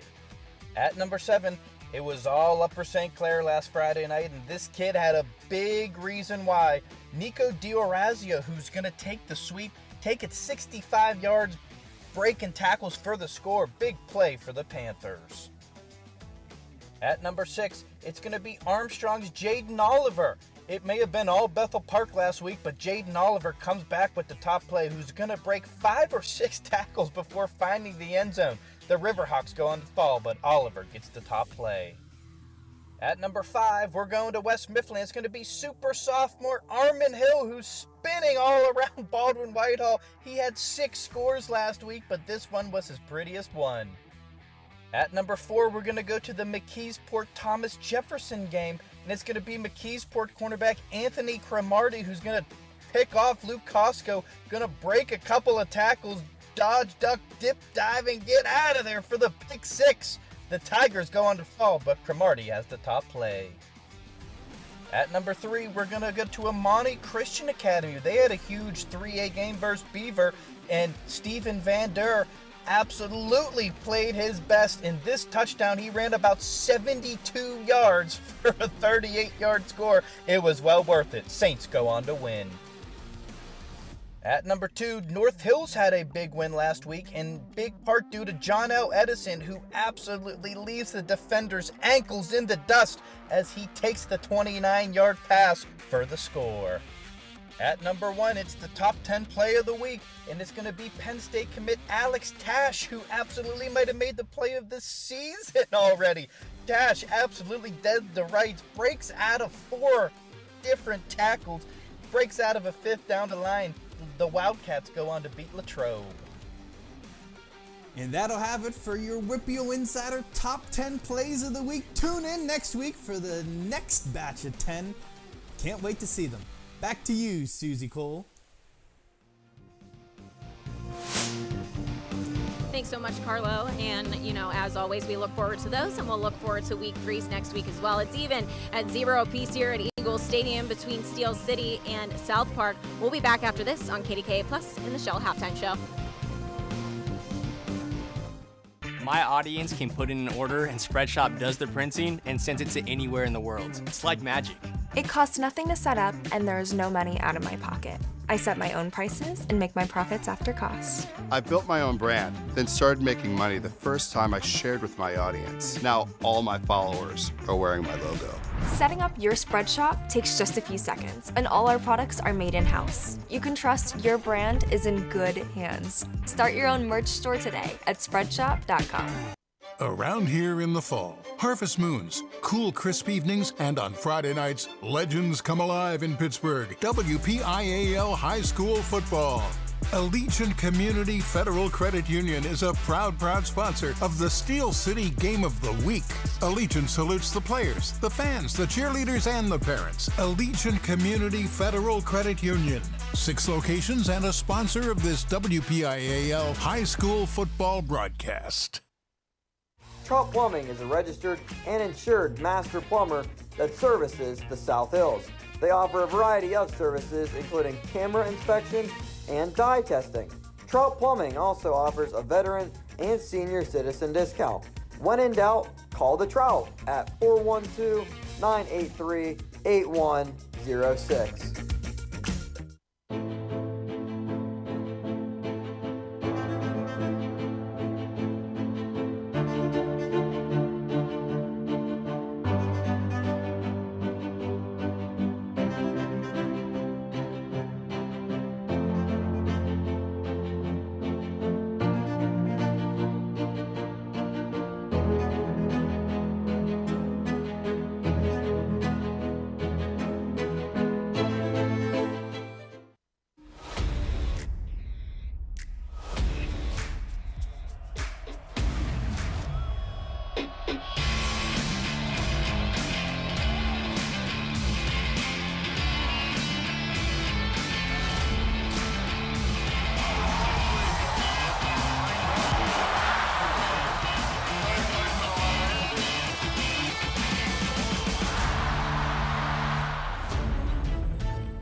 Welcome back to the beautiful South Park, where it's even at 0 apiece between the South Park Eagles and the Steel Valley Ironmen here at halftime on the Shell Halftime Show on KDKA Plus. I'm Susie Cole, and right now I am joined by UPMC's very own Robert McCabe, who has been an athletic trainer with UPMC since 1999, spent 19 years with South Fayette High School as an athletic trainer, now is managing with UPMC. So in all those years you spent as an athletic trainer for a high school, what was the most rewarding part for you? I would have to say working closely with the athletes, helping them overcome their injuries. Athletic trainers are there to evaluate, treat, rehabilitate their injuries. I mean, we're on the court, we're on the sideline. Mm-hmm. They get to know us, they get to trust us, and knowing you get to take part in helping them overcome their injuries and helping them return to the sport they love, I think that's the most rewarding part of being an athletic trainer. When you look at high school students, no matter the sport, or maybe since we're here at a football game tonight, what are the most common injuries that you come across in high school athletes? Well, mostly sports-related injuries are muscles that deal with sprains and strains, injuries to muscles, tendons, ligaments, bones, and joints, and also concussions as well, too. Concussions are very common now, so athletic trainers are very good at recognizing the symptoms of concussions, knowing when an athlete needs to be removed from play, and helping them return go through the concussion protocol and the return to play protocol to return to their sport. Mm-hmm. A lot of these athletes really lucky to have UPMC alongside them on the sidelines on Friday nights. Yep. What are some services that maybe high school athletes aren't aware of that UPMC does offer? We have 2 state-of-the-art facilities in the city, the Rooney Sports Complex on the south side and the Lemieux Sports Complex in Cranberry. And at both of those facilities, we have orthopedic surgeons, primary care sports medicine doctors, concussion experts, physical therapists, sports performance, and also sports nutritionists. So we provide a full range of athletic services, of sports medicine services, to allow the athletes overcome their injuries and return to their sport. Robert, thank you so much for joining me again. UPMC's very own Robert McCabe. And now it is time to go back up to the booth with Matt and Johnny to go over some stats and highlights from the first half. Matt? Thanks so much, Susie. Appreciate that. And welcome back up into the broadcast booth. That's Johnny Patrician, Matt Fargo with you as we are going to take a look at some Giant Eagle first half highlights. And there weren't many of them, at least offensively. It's all been defensive highlights, JP, but we want to take a look at these right now. Let's see if we can take a look. Not many offensive highlights. as we talked about, but 3 defensive highlights. The Steel Valley defensive line has shown out tonight. This is the play of the game here so far. Barksdale tracks down Lindsay on the quarterback boot. I thought for sure that was going to be a walk-in touchdown, Matt. I don't know about you. And that was South Park's best chance of getting in the end zone. And since then, Daru has been slowed down. Not a highlight-filled game for Barksdale either. We talked about the running backs all pregame, and the defenses are showing out. I love to see it. We've got a close game, and this is going to be each team's first 4-quarter game of the season. Yeah, that big stop, really the story. Here's a look at the South Park Marching Band. They're striking up a tune. Maybe we're halfway there, because we are. It's halftime of the Steelers High School Showcase. Let's take a look at the statistics of our Shell Halftime Show. Thanks to Jamie Usual, and happy early birthday to Jamie. Crunching all the numbers. Not a busy night in terms of the scoreboard, but total yards, 84-90. South Park has the slight advantage at first downs, but no turnovers either side. It's been pretty clean for how well it's been played defensively as well. It has been clean. Ball security on both teams has been on point. I'll tell you what is important, though, is the time of possession. South Park is dominating in that area of the game, and they also have 0 penalty yards, which is huge. South Park is shooting themselves in the foot. Steel Valley is shooting themselves in the foot, and South Park needs to take advantage of those mishaps by Steel Valley in the second half. Yeah, you're talking about time of possession for South Park, 11:08. For Steel Valley, 3:48. That's a big time. South Park almost held the ball for an entire quarter in that first half. But they only have 6 more yards and 2 more first downs. That's unbelievable that Steel Valley is hanging in there considering the time of possession. Tail of the tape and nothing decided. It's halftime here at South Park, and we come back with our Steelers High School Showcase Game of the Week on KDKA Plus after this break.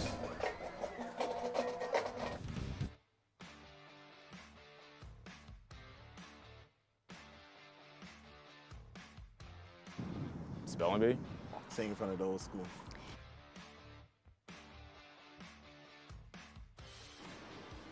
Never eat again. Eat every day. Spicy. Sweet.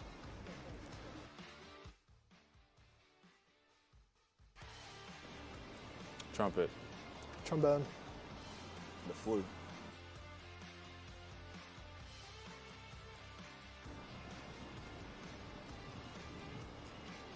Robert Lindsay. Probably myself.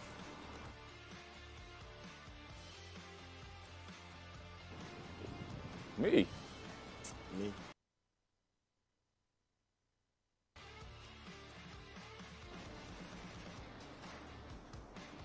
Tower Shrugs. Donald Buxton.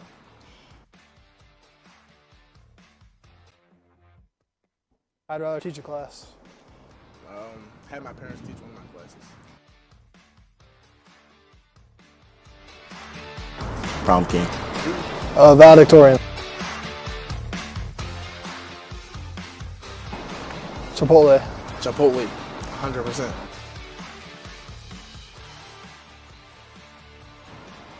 Grocery shopping. Grocery shopping. Me. Me.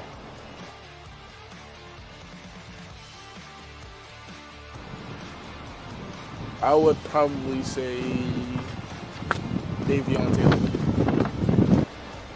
I'm tripping out here. Oh, I'll do any of the linemen. Any good Whippio lineman.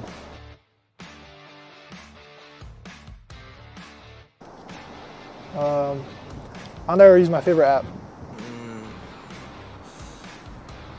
Never use my favorite app again. Come on, guys. Can't be lazy. Gotta come to practice every day on time. We need leadership, guys. Come on, leadership. Dang.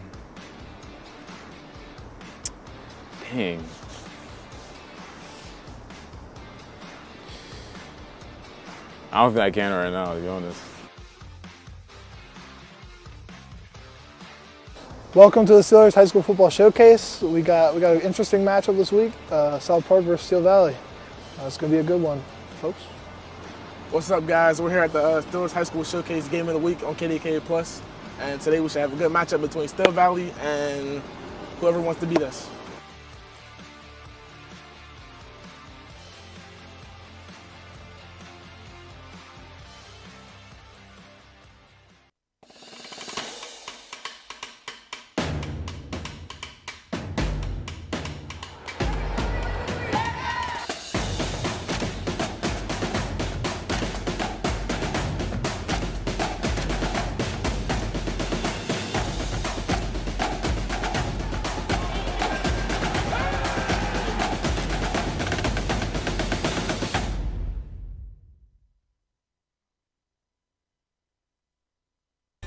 In a world of big corporations and interpersonal experiences, there's something truly special about family-owned businesses. For over 70 years, the Mike Kelly Automotive family has been serving the community with integrity, honesty, and a commitment to putting families first. And we're not stopping anytime soon. Our commitment to excellent sales and service remains stronger than ever. Visit us today and experience the Mike Kelly Automotive difference. Because when you buy from us, you buy from family. Macero Corporation has been a commercial general contractor in Pittsburgh since 1967. But did you know that we also have an agency construction management firm? Macero Construction Management Services can be your advocate when building or renovating your new school. If you're a school superintendent, business manager, or a school board member and have a new construction project on the horizon, Macero CMS can provide you with the complete construction management services you need for a successful project delivered safely, on time, and on budget. Visit MaceroCG.com for more information.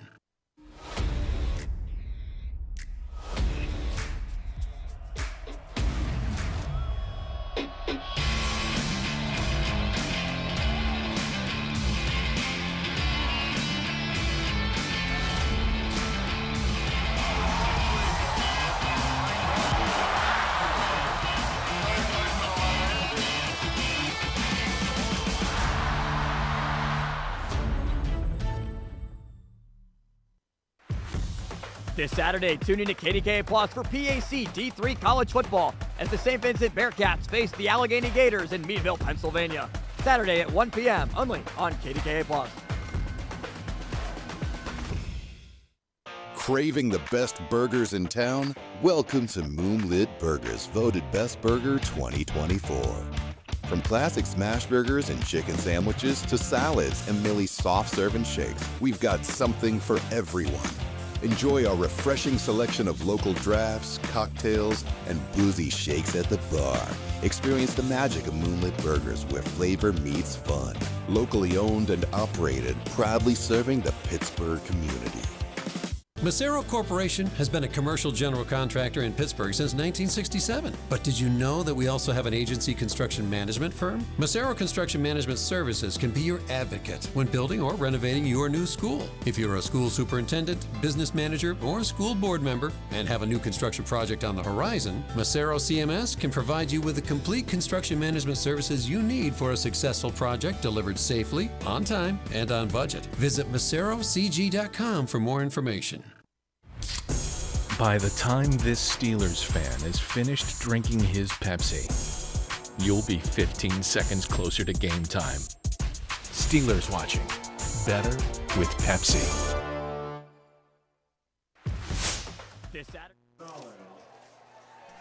And we welcome you back to South Park. It is halftime here at the home of the Eagles in our Week 3 Steelers High School Showcase Game of the Week presented by Giant Eagle with the Pittsburgh Post-Gazette.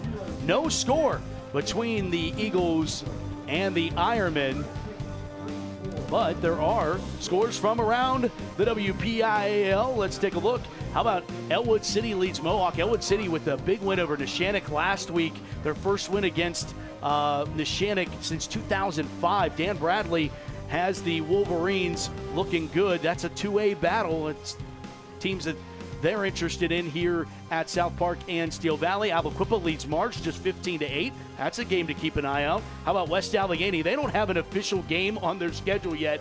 They are 0-0 because they've been dealing with weather. They've had 2 games suspended and canceled due to weather. They lead Moon 10-6. Our Lady of the Sacred Heart in South Allegheny, a 1-point game. That's another 2A battle that fans would be interested if you're a fan of 2A football.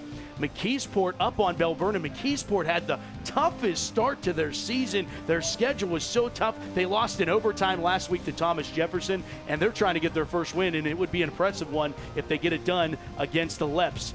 Meanwhile, North Hills, they battling with Pine Richland. North Hills beat Mars last week. Remember that joke I made earlier? Well, North Hills looks pretty legit as they just trail Pine Richland 27-21. So there's some scores from around the WPIAL. A defensive struggle. We've said it now time and time again, JP, but I'm curious, what would you have done offensively, schematically for both sides to maybe jumpstart some of these offenses? Well, first off, if you're South Park, on the 190-yard drive they had, they march down the field with Wildcat using Daru, and then they get to the 10-yard line and they go in that jumbo package, put the quarterback back in the game. And as I talked about, you lose a blocker when you're just handing the ball off to the quarterback in comparison to, when the quarterback hands the ball off to the running back, he's wasting himself. Instead of with the Wildcat, the quarterback is the runner. So that is so valuable, using that extra blocker in the box, and Daru was running downhill with a full head of steam. I think they should have just kept that strategy and finished the drive off there. You were talking about Eric Daru. How about this stat? He will finish in the top 10 in school history, in the program's history, in the following categories: rushing yards, rushing attempts, points scored, receptions, yards per carry, sacks, and tackles for loss. That's unbelievable. And I'll tell you how confident South Park is that will happen, is in the program, they literally put Eric Daru will finish this, they're predicting it will happen. That's too funny. And I think it definitely can happen. He can actually become the leading rusher all time. He eclipsed over 3,000 yards in his career, and he's only now under 1,000 yards away from breaking the South Park rushing record, led by Tyler Scruggs, who finished with 4,251 rushing yards, ended up playing at Duquesne, but he was a part of South Park's state championship team in 2005. I think we have Susie Cool down on the sideline. Let's go down to Susie. Thanks, Matt. Steel Valley head coach Ray Brazo said that his team is playing hard. They want to win, and they have responded to whatever South Park has thrown at them tonight. South Park is tough physically, but the Ironmen defensively are doing a great job at stopping whatever South Park, again, is throwing at them. Now it's all about figuring out how to score some points. Matt? That's going to be the challenge. Could be done courtesy of special teams. Man on the return. Across the 20, 25, up to the 30. And Haynes on the return for the Eagles. Allows the South Park offense. And would you say, JP, momentum's on Steel Valley's side only because of how close South Park has been to scoring? Really, Steel Valley hasn't been very close to getting into the end zone. South Park had a first down and goal situation, weren't able to punch it in. I think Steel Valley definitely has momentum, and I'll tell you why. Because they really got dominated in time of possession, and anytime you head into the locker room losing in many categories, but the score is tied, you feel pretty good about yourself knowing that you didn't play your best half of football and the score is tied.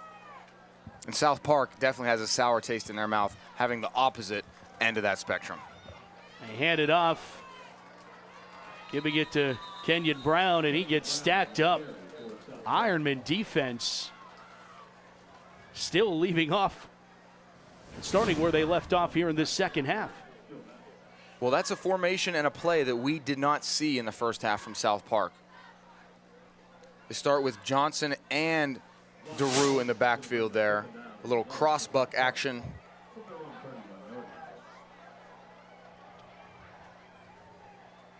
C54 and Huff anchoring the two-way lineman. He had a 77-yard fumble return in the WIPIO championship last year, doing it on the big stage at Acrisure Stadium. Yeah, that's something he'll remember for the rest of his life. That's pretty cool.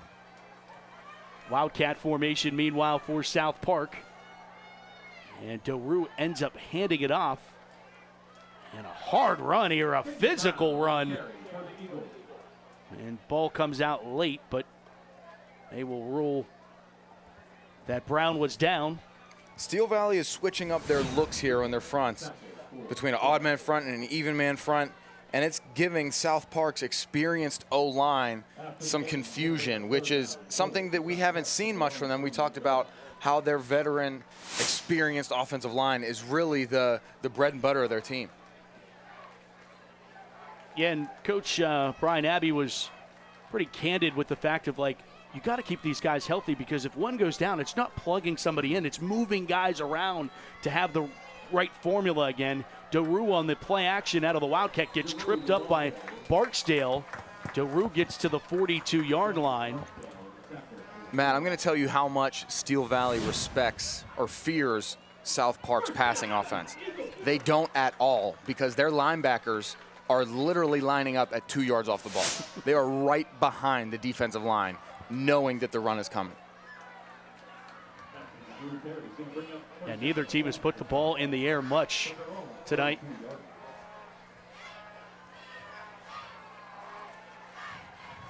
Two-way battle. South Park was one student away from being 3A in this cycle. They are the second largest. Look how close these guys are.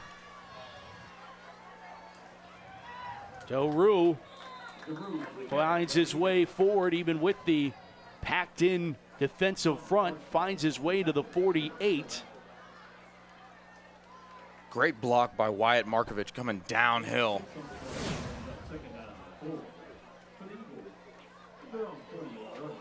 Just quarterback dive, quarterback lead, straight through the A-gap.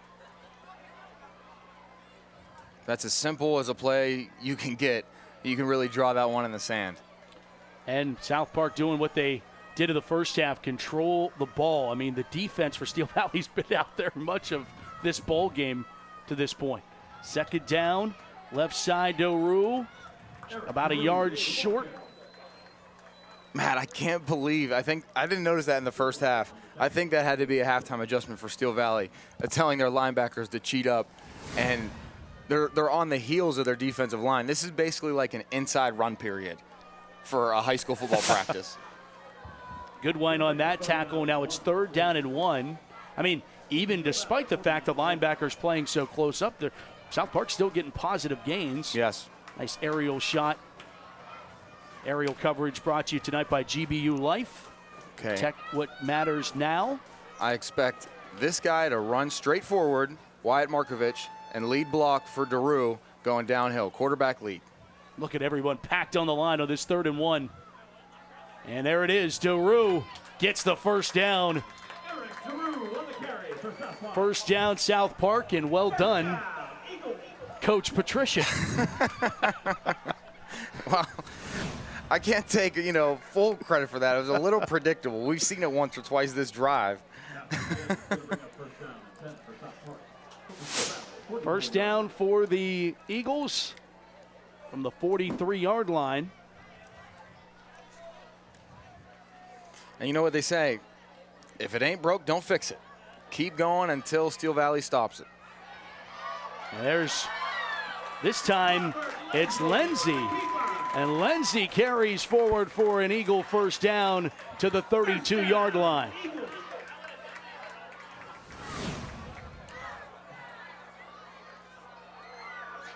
Love to see that getting downhill, and also it was a switch up. Lindsey takes the ball. They took it out of Daru's hands, that play, making sure it gets some fresh legs is carrying the ball. And that was the longest play of this drive by far, probably one of the longest plays of the game so far. Yes. First down 10 from the 32.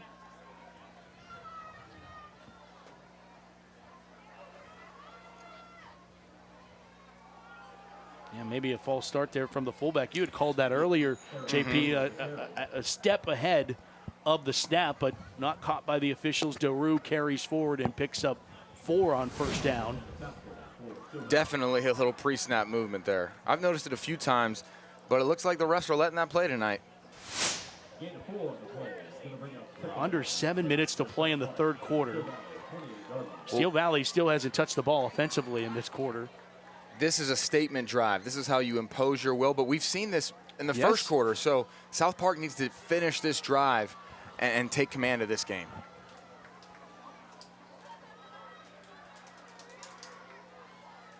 Daru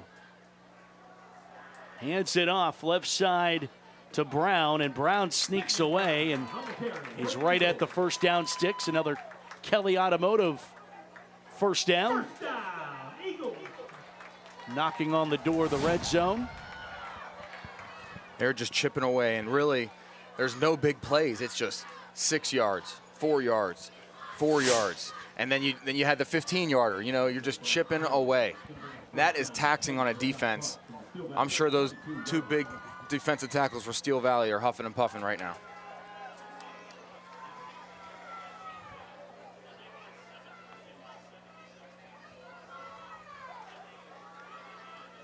First down and 10 for the Eagles.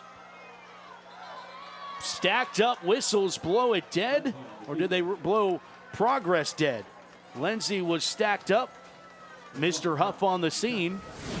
And yeah, they're going to mark his forward progress down because Huff was ready to throw him back for a couple more. Yeah, he was. You know, good composure by him to not take him to the ground there, because that was asking for roughing. What's the penalty I'm looking for?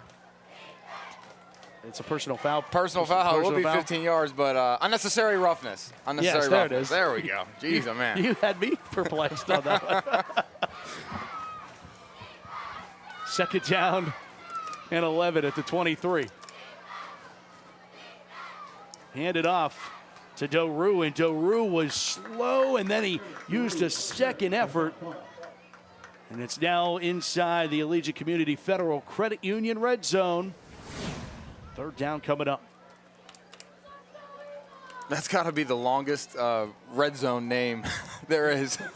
You know, usually Heinz red zone, one word. That's like 8 words. Yeah. Thanks, JP.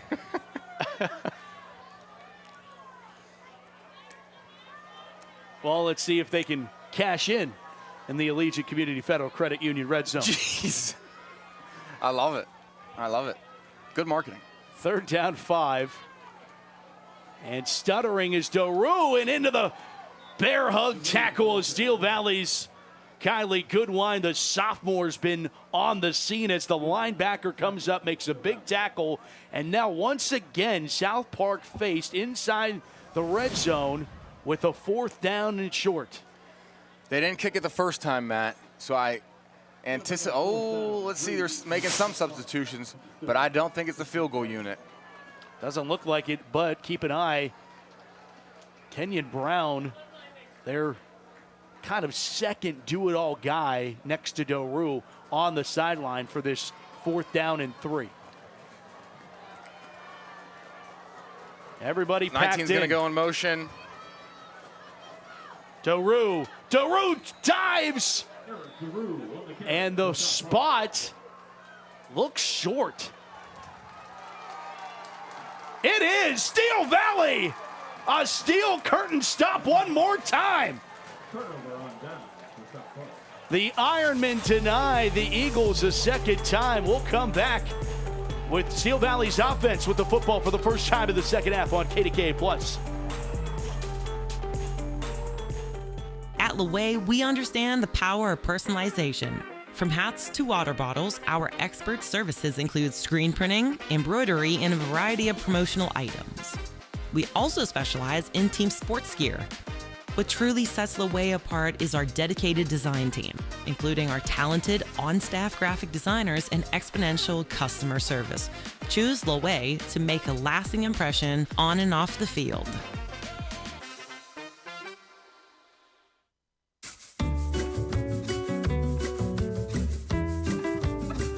At 2 Men and a Junk Truck, we can remove your things, so you have room to dream. I'm attorney Edgar Snyder. For over 40 years, you've watched me do my signature point on TV. But who am I pointing at? He's pointing at someone who's been hurt in an accident. Someone overwhelmed with paperwork. Someone struggling with bills. Someone who can't get answers. Someone who can't get justice. I'm pointing at my community, my neighbors, and letting them know we're here to help. So remember, there's never a fee unless we get money for you. Did you know you can make your home or building look brand new? For the whole project, or just spot repointing, make your home exterior brand new like when it was built. Call or visit Mariani-Richards.com. Tonight's broadcast is brought to you by St. Vincent College, by Lowe Enterprises, promotional products and apparel, by Mariani and Richards, and by Edgar Snyder and Associates, a personal injury law firm where they always say there's never a fee unless we get money for you. Getting to see a behind-the-scenes look there from Lowe Enterprises, a proud sponsor of our showcase and also in charge of putting the South Park decals on the helmets. Everybody has a role. They do. And right now the offense trying to get going for Steel Valley. Here's Barksdale. He'd be the guy to do it. They call him Mr. Touchdown. No one's had one of those tonight. As DeRue makes the tackle. JP adding in South Park's offensive series there, which was 8 minutes and 49 seconds, to their 11:08, 1957 of the 33 minutes we've played football tonight. South Park's offense has had the football, and they have no points. They have nothing to show for it. That is disheartening as offense when you drive the whole way down and you stall out, and the Ironmen put up an iron wall to stop South Park's offense. Yeah, got to be impressed with that. The bend but don't break strategy. Oh, my goodness. They have certainly lived up to it with 2 minutes to go coming up here in the third. Barksdale another call, and now it's Barksdale's choice as he goes across the 20 to the 21-yard line. And, you know, if you're Steel Valley's offense here, you got to get this first down because your defense just put out the fire on that long drive. They need a break. So they need to convert this so that their defense can rest on the sidelines a little bit.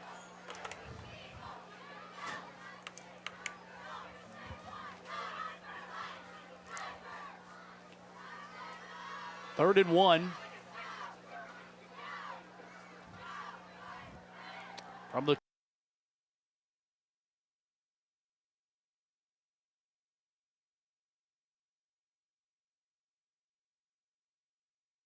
timeout. Ray Brazzo wants to take a timeout. This is an important down, Matt. Yeah, they're going to talk it over. I mean, minute 12 here in the third, and you're taking a timeout. It almost feels like the fourth right now, the way this game has been going. Steel Valley doesn't know if they're going to get the ball back. It does, yeah. I mean, this is a chess match that we're watching unfold right here, and there's no passing. You know, the 7-on-7 that you did all summer long, it is almost non-existent here. This is an inside run period that you do in preseason camp, and these guys are getting after each other in there. It's physical. You can hear the click-clacking from up here, and that's exactly what Western PA football is all about. Who can win in the trenches, and that was our number one key to the game, is control the line of scrimmage that we talked about pregame, Matt. It's the 92nd year of 2A football, and this year all three conferences went a combined under 500. The Allegheny Conference went 9-10. Century went 8-10, and the Midwestern Athletic Conference also went 8-10. So all these teams in 2A trying to bounce back. Here's Barksdale breaking free for the first down and a little more. Big burst there for the Ironmen, and you could feel momentum shifting or maybe pushing further on to Steel Valley's side after that shutdown, and now three's getting loose. Yes, you can. There was a little communication issue on South Park's defense there. If you look at the replay, DeRue was looking over at the sideline when the ball was snapped. I think they were still getting their defensive call in. Cramping up, Kenyon Brown for South Park.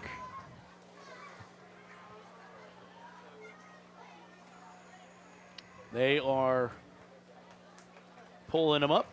He's good to go. A little bit gimpy, just a cramp. It is a balmy night in South Park. This feels like week 0 and summertime football than it does now into second week in September. 76 degrees, but humidity high tonight. I'll tell you what, though, Matt, all those thunderstorms 2 weeks ago, JP. I don't mean to interrupt you there, but that run, didn't you feel like he was one tackle away from breaking that thing? It felt like that. It did. And he almost kind of nodded like, I'm close. Yeah. Back to pass. Going to throw it here down the seam. And he in and out of the hands to Ron Barksdale.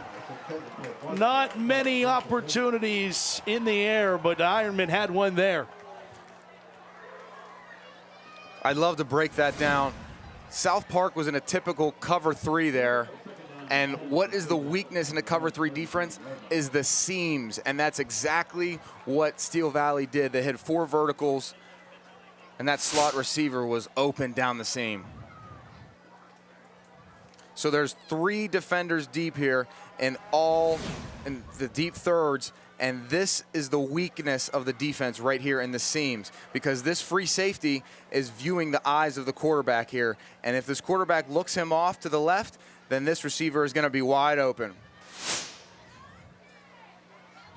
Rolling is Barron. Barron dumps it off here on the near sideline, and it is completed. On the reception for Steel Valley, William Smithson. Senior hauls in the pass and going to make it a 3rd and manageable here for the Ironmen. Needed something there, and they got something. Yeah, and if you're South Park, you can exhale a little bit. You know, that was, Steel Valley is getting close to breaking one here. Yeah. That was the first passing threat that had a, long play opportunity written all over it. Luckily for South Park, they didn't convert. Barron will hand it off on 3rd down. Barksdale dropped the ball, and he picks it back up, but it's going to be 4th down, and they lose 2 back to the 39. It's a decision time for Ray Brazo and the Ironmen, and it will have to be a decision he makes in the 4th quarter. 3 chapters in this one are closed, and not much has been written. Scoreless after 3. Come back for chapter 4. It's the Steelers High School Showcase on KDKA+.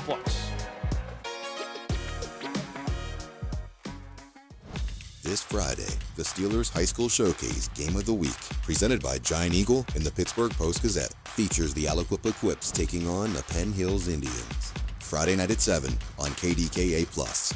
Here we go.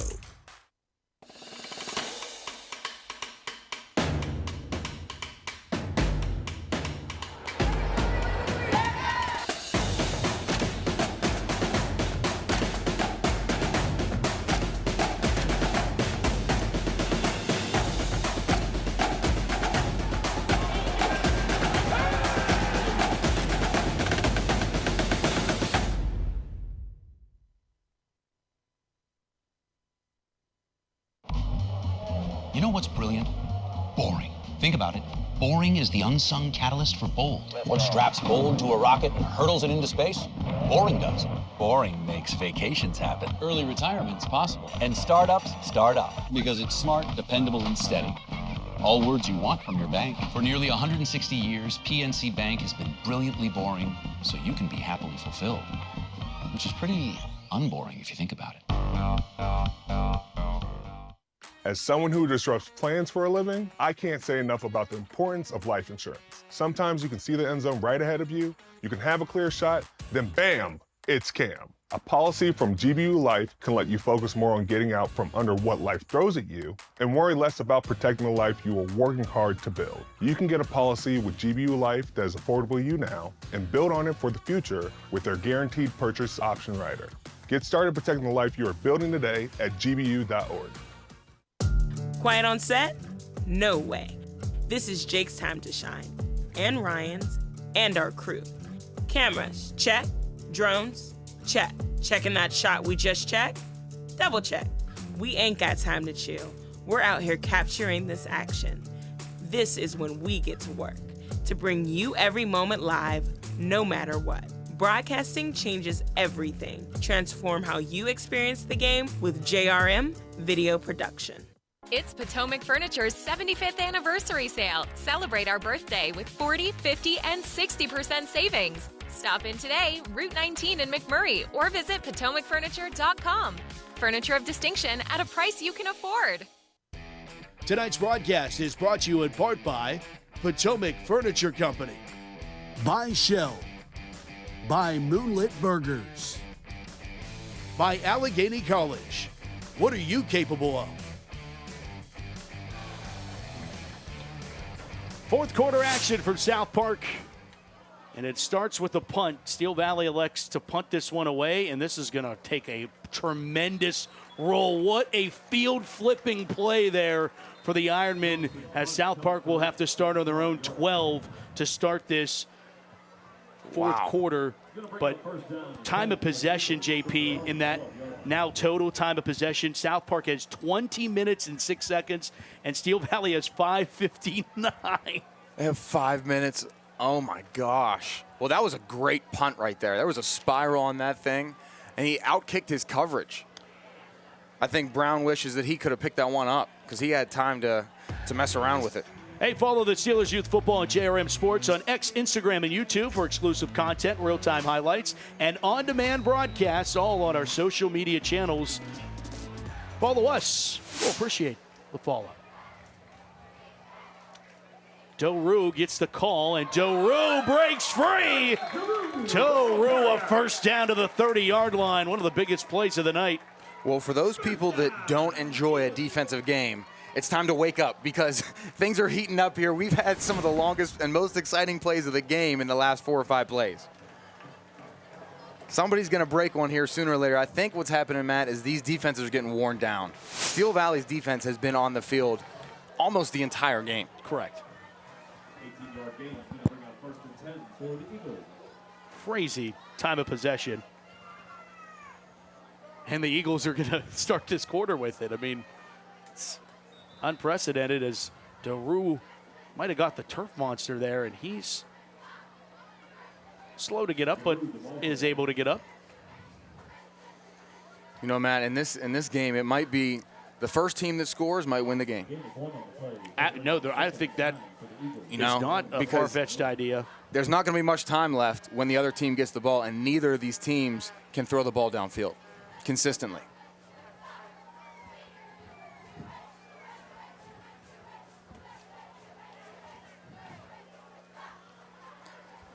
Well, here we go, Matt. With 2-by-2 formation, they're back in the shotgun. Daru's in the Wildcat. And they head it off. It's Daru. No, it's Brown, and Brown has a first down. Kelly Automotive first down, lost his helmet. Will come out for a play, but fresh set of downs for the Eagles. And Matt, sooner or later, a pass is happening.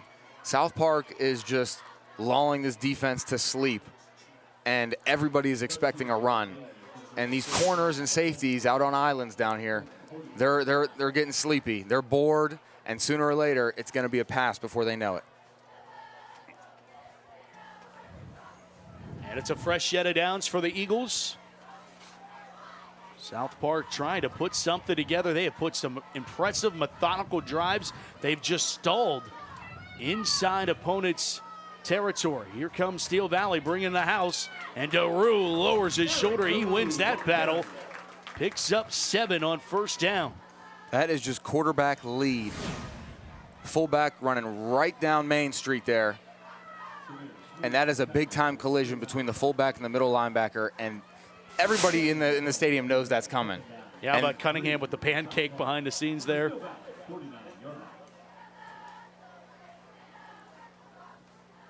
And this is where they separate man amongst boys. Everybody's tired. Everybody's exhausted. They're leaning on each other out there. Who has that second wind? Handoff in the backfield. Steel Valley's there. Rashawn Huff traces down Brown. Every time it seems like South Park gets a little bit of momentum, Steel Valley sneaks in there for a tackle for loss that just kills the drive.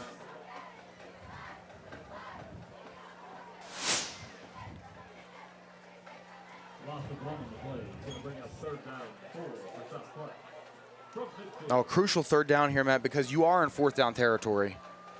Yeah, and with the clock moving and churning away, South Park has done a nice job of chewing that up tonight.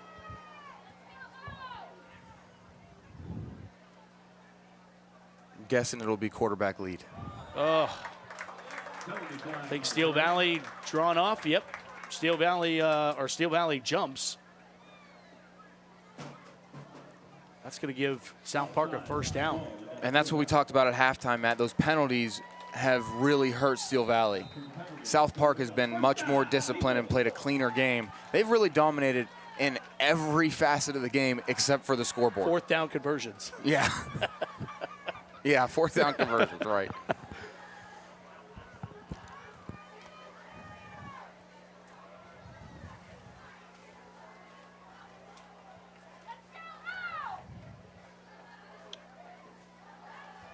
Right side, Doru, a first down and more. Doru to the 25. Running with perfect purpose is 21. And that's exactly what you got to do. They're wearing them down. They can sense that Steel Valley is getting tired.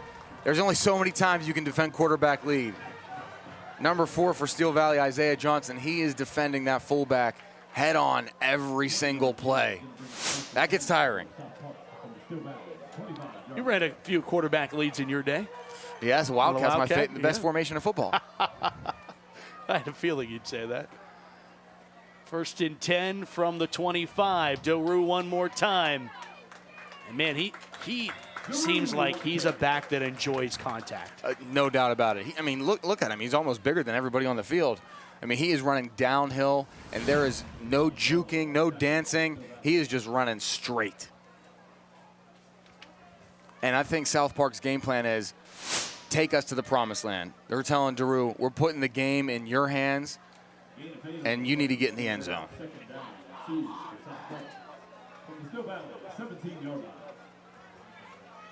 As offers from Bowling Green and Robert Morris does 21. Inside the Allegiant Community Federal Credit Union red zone. Someone cash in tonight.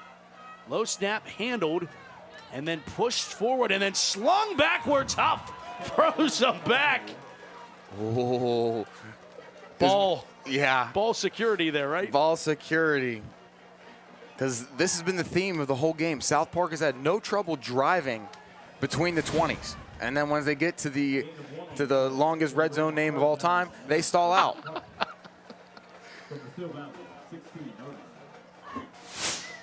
Gonna have you try it.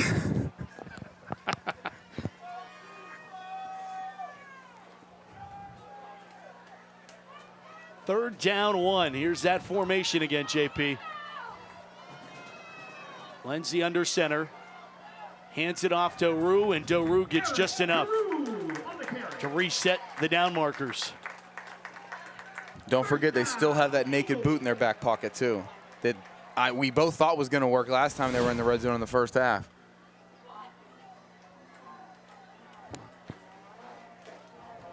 Man, it almost feels like this game should be played on grass and in the mud. Yes. Maybe like last week, you get a little rain involved here.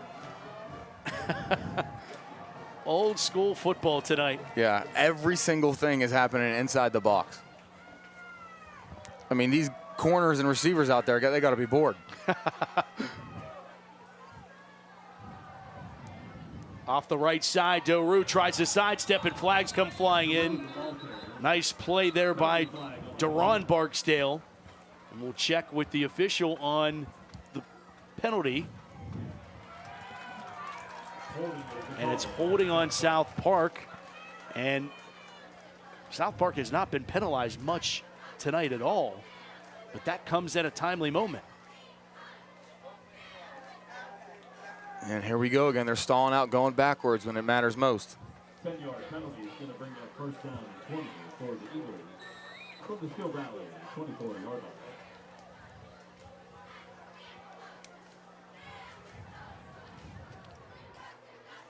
First down at 20. That was their first penalty of the ball game here in the fourth quarter. Under 5 to play, still no score. South Park on a 1st and 5. Lindsey keeps. Lindsey has open pasture and picks up the lost penalty yards. Daru wasn't in the backfield, so I don't think the defense knew what to expect. You have the whole playbook open at that point. And Daru has been effective, but the defense can predict on what's happening. Right there, they had no clue what was going on. Lindsey, the junior, picks up 8, second down and 12. The first down marker is at the 4-yard line. That's where South Park needs to get to have a fresh set of downs. But keep in mind, clock churning here. We're under 4 minutes to play in this ball game. Steel Valley has not touched the football in the fourth quarter. They possessed the ball one time in this second half. And we get a timeout by South Park, and we need to take one too. Catch our breath and pay some bills. Come back with us on KDKA Plus. Think you've tried everything at Panera? Think again. Introducing more new sandwiches and salads with our new flavor-packed toasted Italiano and the mouth-watering Mediterranean chicken greens with grains. More in every bite, just like the new ciabatta cheesesteak with melty provolone and garlic aioli. And more new options under $10, including our new creamy bacon mac and cheese. Come taste the new era at Panera. To UPMC Sports Medicine, a huge center of excellence built by Freddie Fu. A fantastic, world-renowned place where we see athletes, we see patients of all walks of life, world-renowned surgeons. Primary care sports medicine physicians. Board-certified physical therapists. A comprehensive multidisciplinary assessment to evaluate for concussion. Nutrition. Athletic training. Sports performance. Everything is right here that you need. We deliver that right to you. This Friday, the Steelers High School Showcase Game of the Week, presented by Giant Eagle and the Pittsburgh Post-Gazette, features the Aliquippa Quips taking on the Penn Hills Indians. Friday night at 7 on KDKA+. Here we go. College isn't for everyone, but from pay to training to retirement, Pennsylvania Laborers Union members live better. PA Laborers Union offers a great wage potential of $42 per hour and terrific health benefits. Imagine having 0 student loans while receiving state-of-the-art construction training. Join the team and get mentorship and guidance from experienced members. Go now to laborparecruit.com for more information. This Saturday, tune in to KDKA Plus for PAC D3 college football as the St. Vincent Bearcats face the Allegheny Gators in Meadville, Pennsylvania. Saturday at 1 p.m. only on KDKA Plus. 3:48 to play here in the fourth. It's scoreless between South Park and Steel Valley in our Steelers High School Showcase. You know, JP, I had the privilege, honor, whatever you want to call it, called the lowest scoring game in Whitfield history, 2-0 back in 2017. Quaker Valley beat Aliquippa in the championship game at then Heinz Field. Did you ever think you'd be close to matching that score? No, I didn't, but South Park has every expectation on making sure that doesn't happen as he carries to the 11. And South Park's strategy here, they're taking their good old time getting back to the huddle and getting up to the line of scrimmage. They're milking that clock to make sure they're the last team to touch the ball.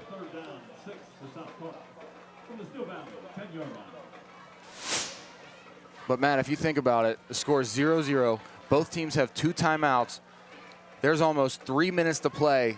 This is crunch time. You know, this is exactly what you ask for and what you work so hard in the offseason for. These moments right here.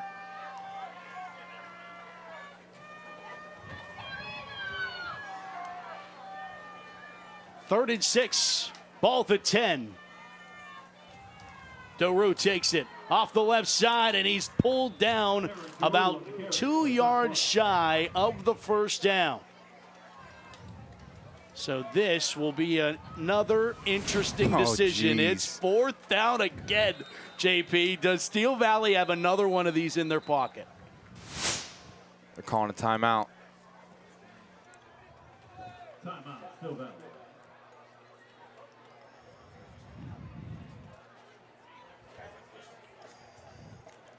So clearly there isn't a lot of confidence in their field goal unit. They've been down this far twice now, and they've gone for it both times. So I go for it again. Coming up next week, Aliquippa, Penn Hills, Quips and Indians. Everybody wanted to know what it would be like to see Aliquippa play 5A. Well, we're going to get to show you. Indians and Quips next week, Friday night at 7 here on KDKA+. Penn Hills, 4-point loss last week to North Allegheny. So, kind of interesting. Penn Hills is worth their salt then. Yeah. Took down Woody High 2 weeks ago. North Allegheny is a very tough opponent. Yep, cream of the crop up there in 6A.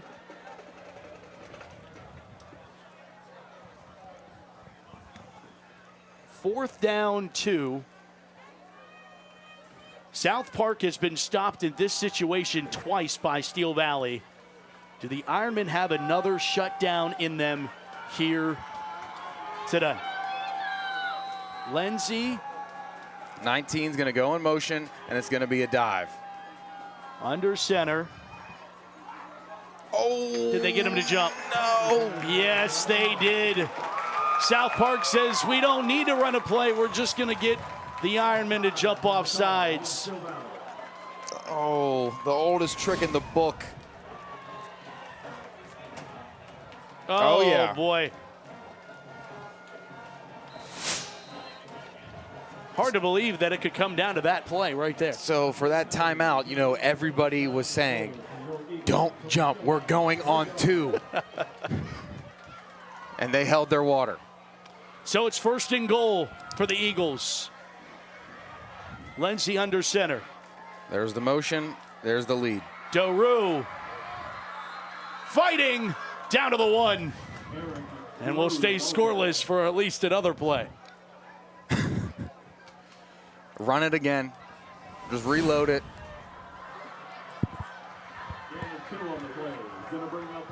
Daru came up short. Ball sits at the 1-yard line. Clock winding, 2:20 to go in our ball game. Still no score between the Ironmen and Eagles. South Park has had the football the entire 4th quarter. That's unbelievable. And you know what I would do, Matt?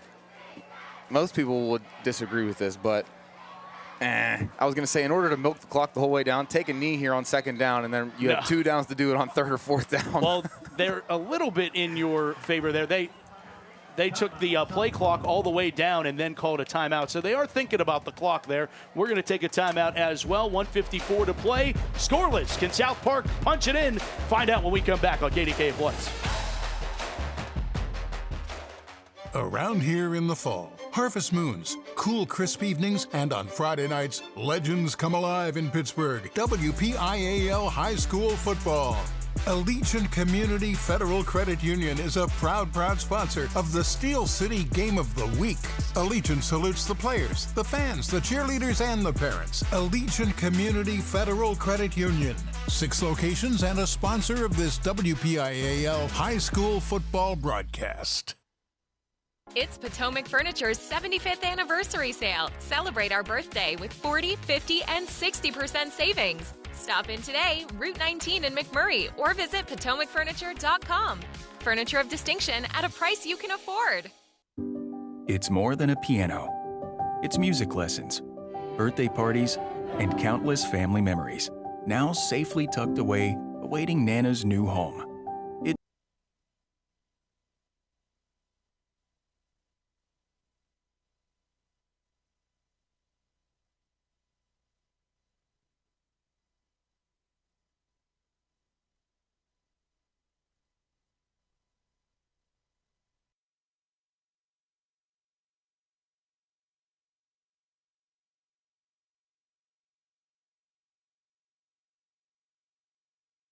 Around here in the fall, harvest moons, cool, crisp evenings, and on Friday nights, legends come alive in Pittsburgh. WPIAL High School Football. Allegiant Community Federal Credit Union is a proud sponsor of the Steel City Game of the Week.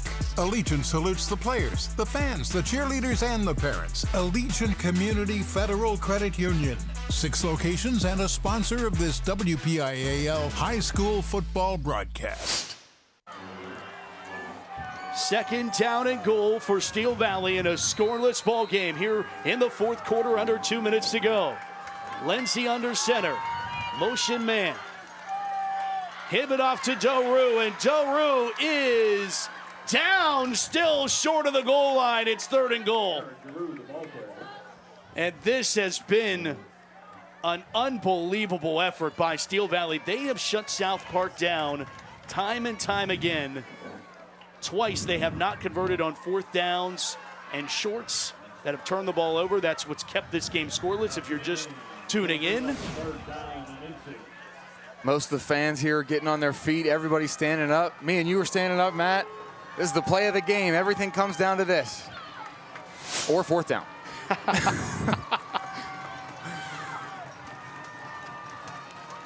Third and goal from the 1. It's either dive or boot. Lindsey under center one more time. He goes quarterback keeper. Wrong. He pushes, and he is in. Touchdown, South Park. Genius play call, Matt. Robert Lindsey, the junior, gets in and breaks the deadlock. 57 seconds left to go in the ball game, and the Eagles are on the board. Genius play call, Matt. They showed us that jumbo formation that they've showed all night long, and we have not seen the quarterback sneak, the most simple play of them all. We've seen dive about 30 times. We saw boot once, and finally we see good old quarterback sneak. Extra point is good. Griffin Burnett puts it through the poles. 15 plays, 88 yards, took 9 minutes and 19 seconds off the fourth quarter clock. South Park has controlled this game for 29 minutes of game time. They have held the ball, and you know, at some point you can't fault. Steel Valley almost came up. They were a yard away from another stop. Oh man, you got to give credit to their defense for hanging in there, but you know, it almost is a blessing and a curse because they left no time for their offense to potentially score. Oh man, that's how you go to win a football game if you're South Park. They drove the entire field length and punched it in from 1 yard away. Let's go down to Susie Cool. Susie. Thanks, Matt. South Park head coach Brian Abbey was a part of the Eagles squad that won 20-0 over South Williamsport in 1997 in the state championship. And albeit Abbey was a freshman, the sense of family he felt that season was something he will never forget. And this is the kind of thing he's instilling in this South Park program today. Championships, whether WIPIA or PIAA, they bring a sense of community and togetherness that he wants this group to experience. So Matt, maybe if Abbey takes home the WIPIA or PIAA championships this year, it'll be time to get out those old medals again and get back that man cave he said his kids took over now that they're getting a little bit older. This time, hopefully with a new addition. Matt? Yeah, Susie, not only winning the state championship as a player in 97, but then doing it as a coach in 05. A pretty special run for him as they pooch kick this, and he's going to be rolled down. That's going to roll him down at the 24-yard line. Knee went down. So Steel Valley, do they have the playmakers, JP. We haven't seen much of their spark on offense, but they have it. They have the ability to it. You're talking about a guy who scored 32 touchdowns a season ago. Do they have some miracle left in them with 53 seconds here to potentially tie this game up and make this one of the most bizarre games that you and I have probably ever seen? Yeah, South Park, they've had a great defensive game plan tonight. They're keeping everything in front of them, and they have put Donald Barksdale in a phone booth so far tonight. He has been, you know, for the most part, a non-factor in the general totality of the game. Going to set up the screen pass. Duran, get him out of space. Get out of bounds. And Barksdale gets tossed out of bounds, stops the clock with 44 seconds at the 33-yard line. So I think that was the first empty set we've seen all night because Steel Valley's in a must-pass situation here. And this is out of the ordinary for them. This is not what they like to do. They're a fish out of water right now. Yeah, you're talking about total yards they've thrown for coming into tonight, just 125, keeping in mind that their typical quarterback and Jaden Cabbagestock, unavailable tonight, didn't dress. Yeah, we haven't talked about that much tonight, but clearly that's been a game changer for the Ironman offense tonight. So it's Barron, back to pass, steps up, will throw over the middle. It is incomplete. They roll, no, still conferring. Catch. No catch. What is a catch?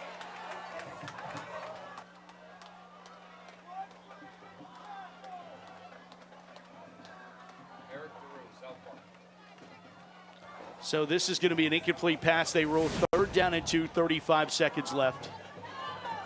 See if Steel Valley was right on that. It was a drop. That was a good call by the officials. I think it was a good breakup by Griffin Burnett. Just put the extra point on for the Eagles that goes out there and plays defense. That's 2A football for you. 3rd down, screen pass to Barksdale. Duran, 1st down. Tripped up at the 43. Clock stops momentarily because of the 1st down. Steel Valley has 1 timeout in their pocket. Not testing it too much downfield here, They're JP, not. just going screens. I'm thinking maybe they could try a screen and go. Rolling, Barron, thought about throwing, will run and get brought down in play. Gotta call a timeout. Has to call a timeout with 8 seconds now. If you're Steel Valley, that was about the worst thing that can happen. You can't take a sack in that situation. Throw it out of bounds. Yeah, on 1st down, why not lob it out of there? There also is a South Park Eagle down, so will Steel Valley, here's the question here, does Steel Valley get this timeout back because of the injured Eagle down on this play?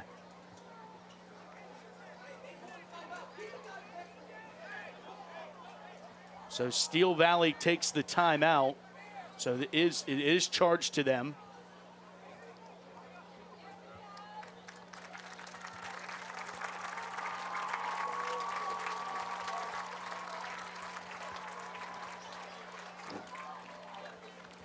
Good to see Quinton Napper, the sophomore, back on his feet, being helped off. Now, Matt, with 8 seconds left, you got about 2 plays. You're nowhere near close enough to throw a Hail Mary, so you got to run something that you're confident in, a 15-yard out, a comeback route on the sideline, something that's consistent, that you've practiced a lot, but also not too high risk that it's unlikely. And something that you make sure you get past the sticks. Completing it stops the clock momentarily while the sticks reset. Gives you an opportunity to get up and maybe spike the ball there for, if you don't get out of bounds, for 1 more play. So really, this play is trying to get in Hail Mary position. 2nd down, 9 from the 44.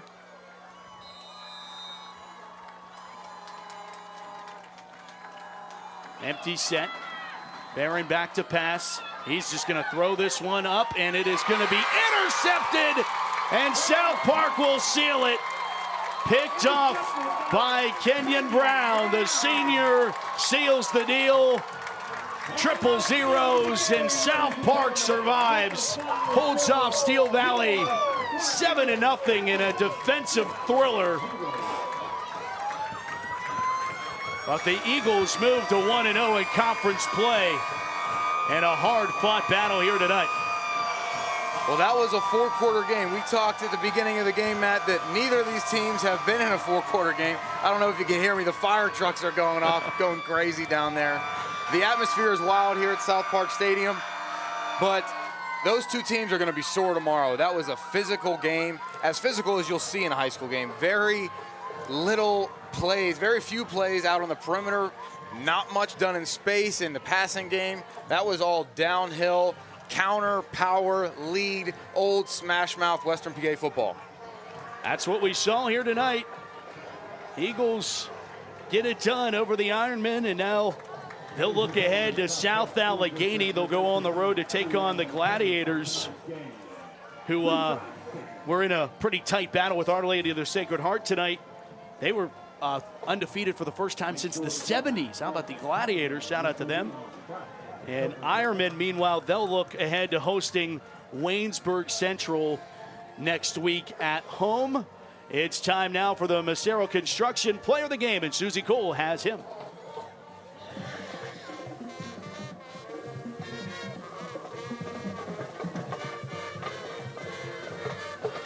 Thanks, Matt. It's time for our Macero Construction Player of the Game. First off, Eric. This is running back Eric DeRue for South Park. Look how cool this is. How awesome is that? I like it. It's nice. Offensively for yourself, 32 carries for 154 yards tonight. Steel Valley's defense really tough, but where were you finding those gaps to help drive your team down the field? I was just trying to make plays the best I could. You know, the holes were tight today, so I just had to squeeze past and let my line did the work for me, though. It took until the final minutes of this game for the offense to push through and finally score. I mean, was there a sense of relief whenever that touchdown finally came through? I mean, yes and no. We should have scored every drive we got the ball, but, you know, mistakes happen. We didn't play our best ball today, but we'll come back and bounce back next week. Thanks so much, Eric. Matt? Susie, thank you, and congrats to Eric. Man, you feel like he was the bell cow, and he was. I mean, 33 carries, 154 yards. The man had a ton of opportunities there. And I mean, in his head, get the win, you figured out a way. And really, he carried South Park down on that final drive to punch it in for that touchdown that Lindsey ended up punching in. Yeah, and very impressed by that young man in the interview right there. Clearly has a good head on his shoulders. He's the player of the game, but also gave credit to his teammates. It was a hard-fought game for him tonight, and I think it was a lot tougher than they expected. But, you know, he gave great answers there, and he was easily the best player on the field tonight for both teams. And we predicted that pregame, and it came true tonight. All right, let's take a look. I mentioned earlier the schedules, but here's a look at what Steel Valley has coming up. Waynesburg Central next week, then at Shadyside Academy, and then home to the Vikings of Apollo Ridge as Ray Brozo and his staff regroup. But, boy, I still think they have the pieces. And if you have a defense that plays like they did tonight, you have an opportunity. South Park, meanwhile, they're on the road at the Gladiators of South Allegheny next week, and then at Washington, and then at Our Lady of the Sacred Heart. Remember, they haven't had an away game yet. They've had 4 straight home games this season, and now they have to be the road warriors, and that's a tough stretch with South Allegheny, Washi, and Olsh on the docket for the Eagles. And you got to be happy you hold down home turf before you go on a long road trip like that. Yeah, but I'll tell you what the recipe for success is on the road is a stout defense and a good running game. You can't always travel with your quarterback throwing the ball down the field and expect a big game in the passing category, but you can expect consistent results from this team on the defensive side of the ball and running the ball downhill. And this South Park win now ties the all-time series between these two teams. Now it's 11-11 and 1 tie between the Eagles and the Ironmen. So the next time they meet next year, this week next year at Steel Valley, it will be to try to see who takes control of that series one more time. Well, in terms of all the categories of this game, Matt, it really wasn't too even. You know, South Park dominated most categories of this game, and if you're Steel Valley, there's a lot of things to take away from this game. There are some positives. You know, I always say that winning minimizes the problems, losing magnifies the problems. Either way, the problems are still there, but don't allow the win or loss to dictate how you handle this game going forward and how you learn from it in film tomorrow. Let's take another look at scores from around the WPIAL. Elwood City up on Mohawk 21-14. Ocean, South Allegheny in a close one. To get some updates there. South Allegheny extends their lead against Our Lady of the Sacred Heart. West Day and Moon still in a close one, as the same for Pine Richland and North Hills. McKeesport, looks like the Tigers are going to get their first win of the season after a gauntlet start to the year, and looks like they're going to actually be able to pick up win number 1. And Bell Vernon had a tough game last week against Aliquippa. But Whitfield football is better when McKeesport is good and when they're relevant. McKeesport is such a tradition-rich town. Love to see them being competitive. And look at Pine Richland and North Hills, Matt. That's something that stands out to me. Pine Richland has been very impressive so far this year, but North Hills clearly is nothing to mess with. No doubt about it. It's going to be fun. Of course, our game next week is Aliquippa and Penn Hills. The Quips taking on the Indians of Penn Hills. Looking forward to that next week right here on KDKA Plus. Friday night at 7. Hope you tune in then, and make sure you tune in on Thursday nights at 7 for the Whitfield Insider Show with myself and Carlo Zofko, breaking down all of the games, all classifications, giving you a good idea of the Friday night schedule to look ahead to. Well, there wasn't a whole lot of offense, but there was a whole lot of excitement in the fourth quarter of this one as the South Park Eagles figure it out against the Ironmen of Steel Valley in a 7-0 victory as South Park now moves to 3-1 on the season. Steel Valley drops to 1-3, but most importantly, the Eagles are 1-0 in conference play. Thanks for watching this presentation of the Steelers High School Showcase here on KDKA+. For our producer, Jake Bitz-Lifchick, and director, Ryan Milan, and our entire JRM production crew, for Johnny Patrician and Susie Cole, I'm Matt Fargo saying thanks so much for watching, and we will talk to you next week at Penn Hills. Good night, Pittsburgh. We'll talk to you next week.